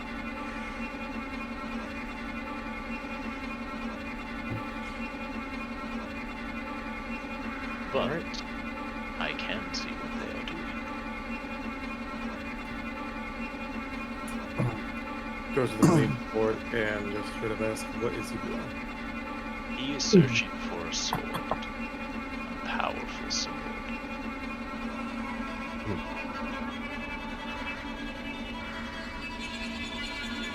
Guessing you don't know the name of this sword? I would love to see if he knows. What? Well, we having demons doing history rolls now? Yeah. You're goddamn right. They're not omniscient. They don't know everything. They don't? No. Don't fool me. They're not gods. And I don't know, gods, man. They even- pretty freaking strong. Even gods don't know everything. Technical D&D rules. Oh, we having gods rolling history checks and what? That's news to me. History? Yo, God, roll me the insights.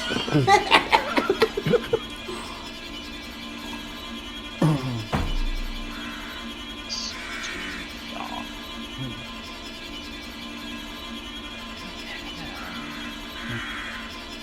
The weapon. There we go.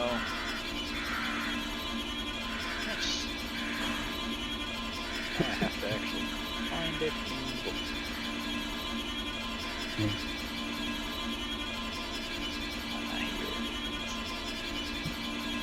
So, I don't know. I do not know if you know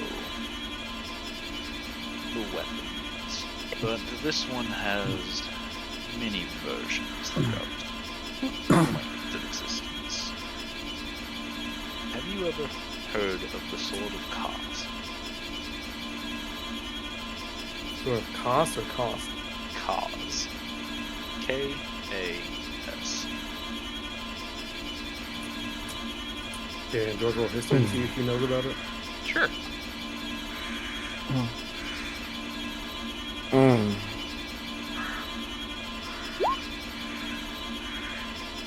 You don't know you don't know everything about it, but you do know that it is a very powerful sword of some sort.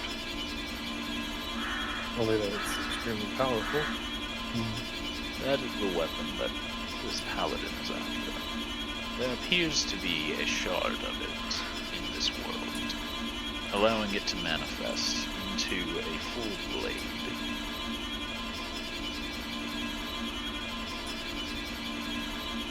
Huh. Alright.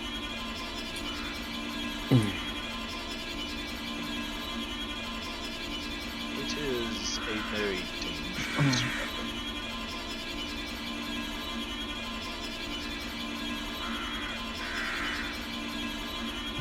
Yeah. I can only think of the right answer.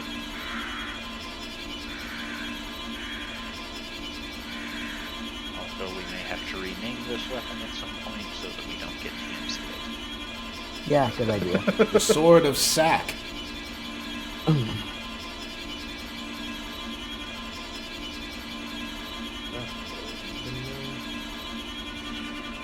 What's got those to himself?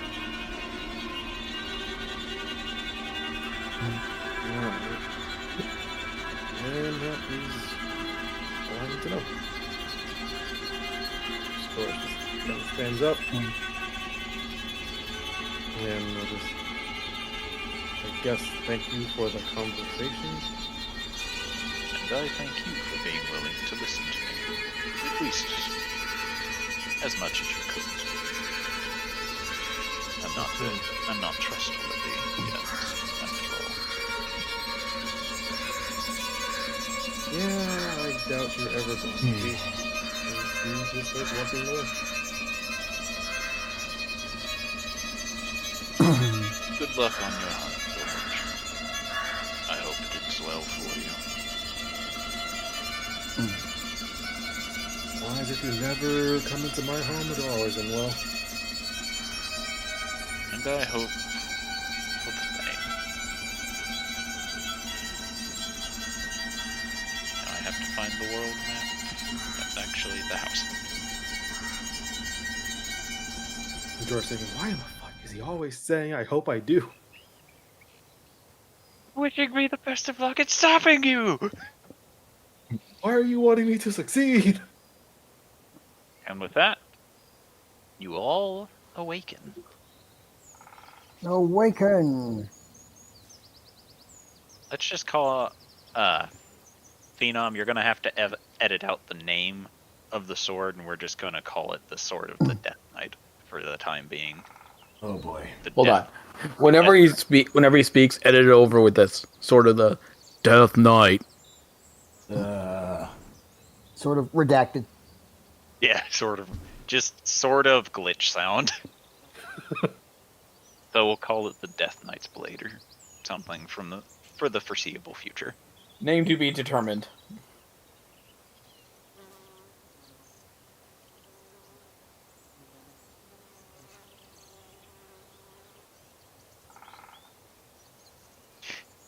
So long as you don't come into my world, we'll be happy. I'll be happy. I hope that comes to pass.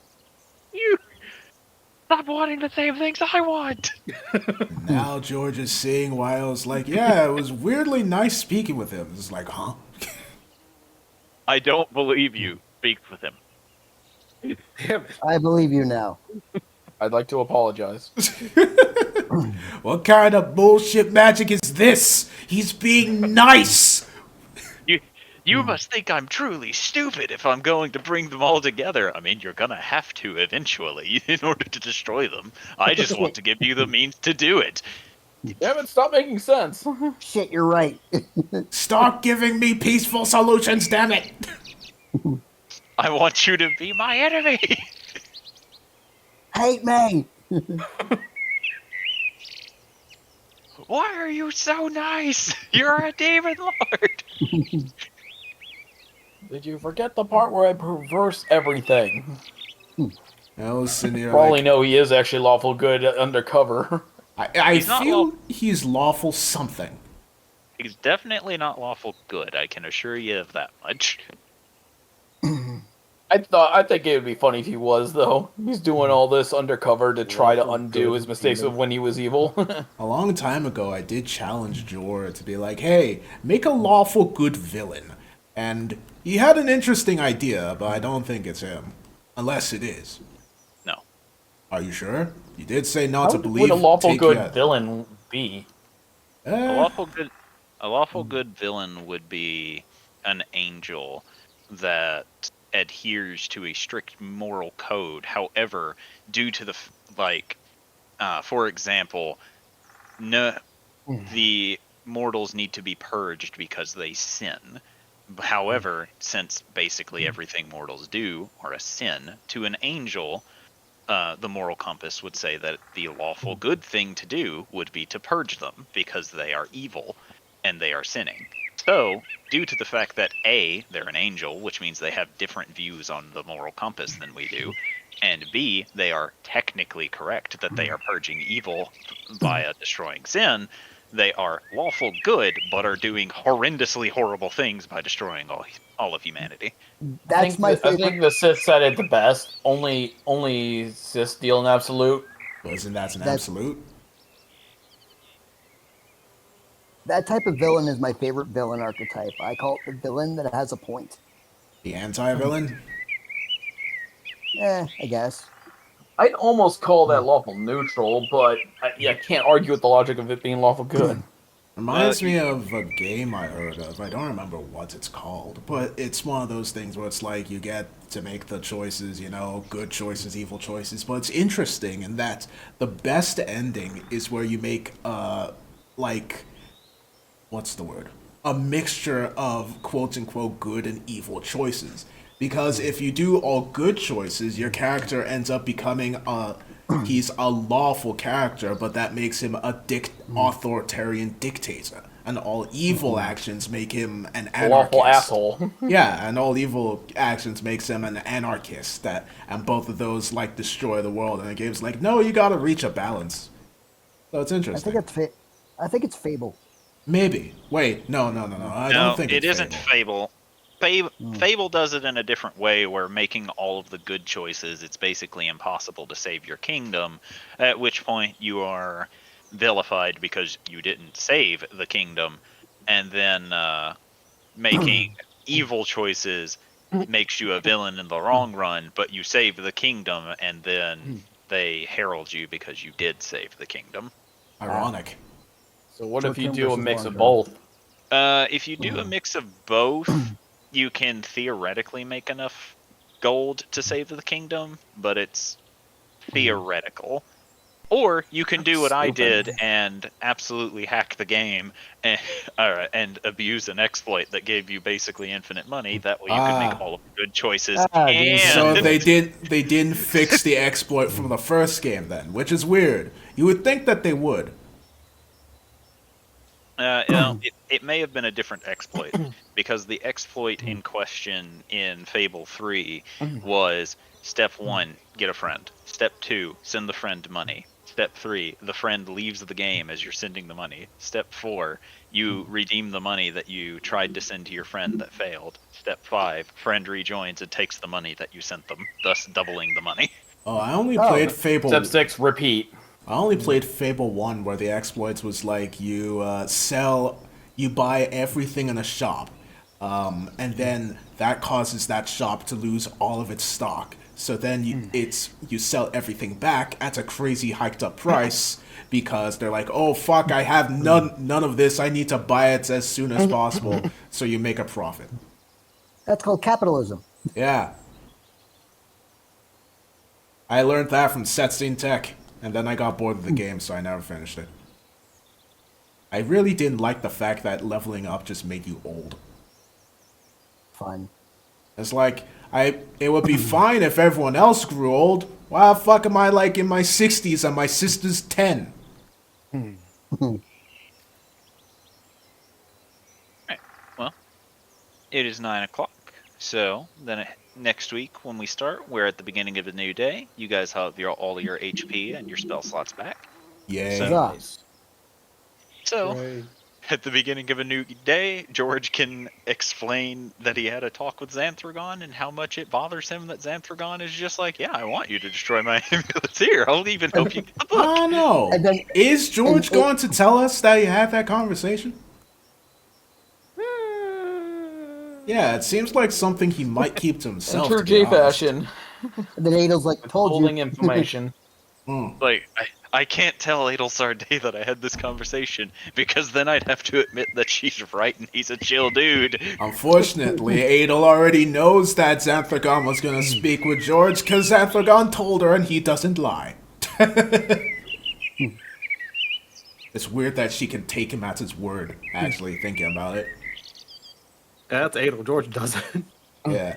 He's like, you shouldn't trust me. She's like, that's the weird thing. I can't. I can't not. You shouldn't trust me, but how can I not trust somebody who's so honest? I have the weirdest, like, I find Xanthragon to be very fascinating because he's a demon that acts like a devil. Yeah. Only it's like I'm expecting some big trick where it's like, oh yeah, I lied to you guys the whole time, lol. But I don't. Oh no. That will be the biggest fuck you moment that ever hit us, and honestly, I could see it happening. But I don't know. He's just so hard to read. Well, I'm gonna go, so have a good night, guys. All right. Good night. Good night. By the way, thank you, Jor, for giving me another side quest. That's really nice. You're welcome. Hey, thanks for watching the video until the end. If you want to see more of my stuff, click on either the vids on screen or check out my YouTube channel. Feel free to like, comment, subscribe, and check the description for more places to follow me. I hope you enjoy the rest of your day, and I'll be seeing you.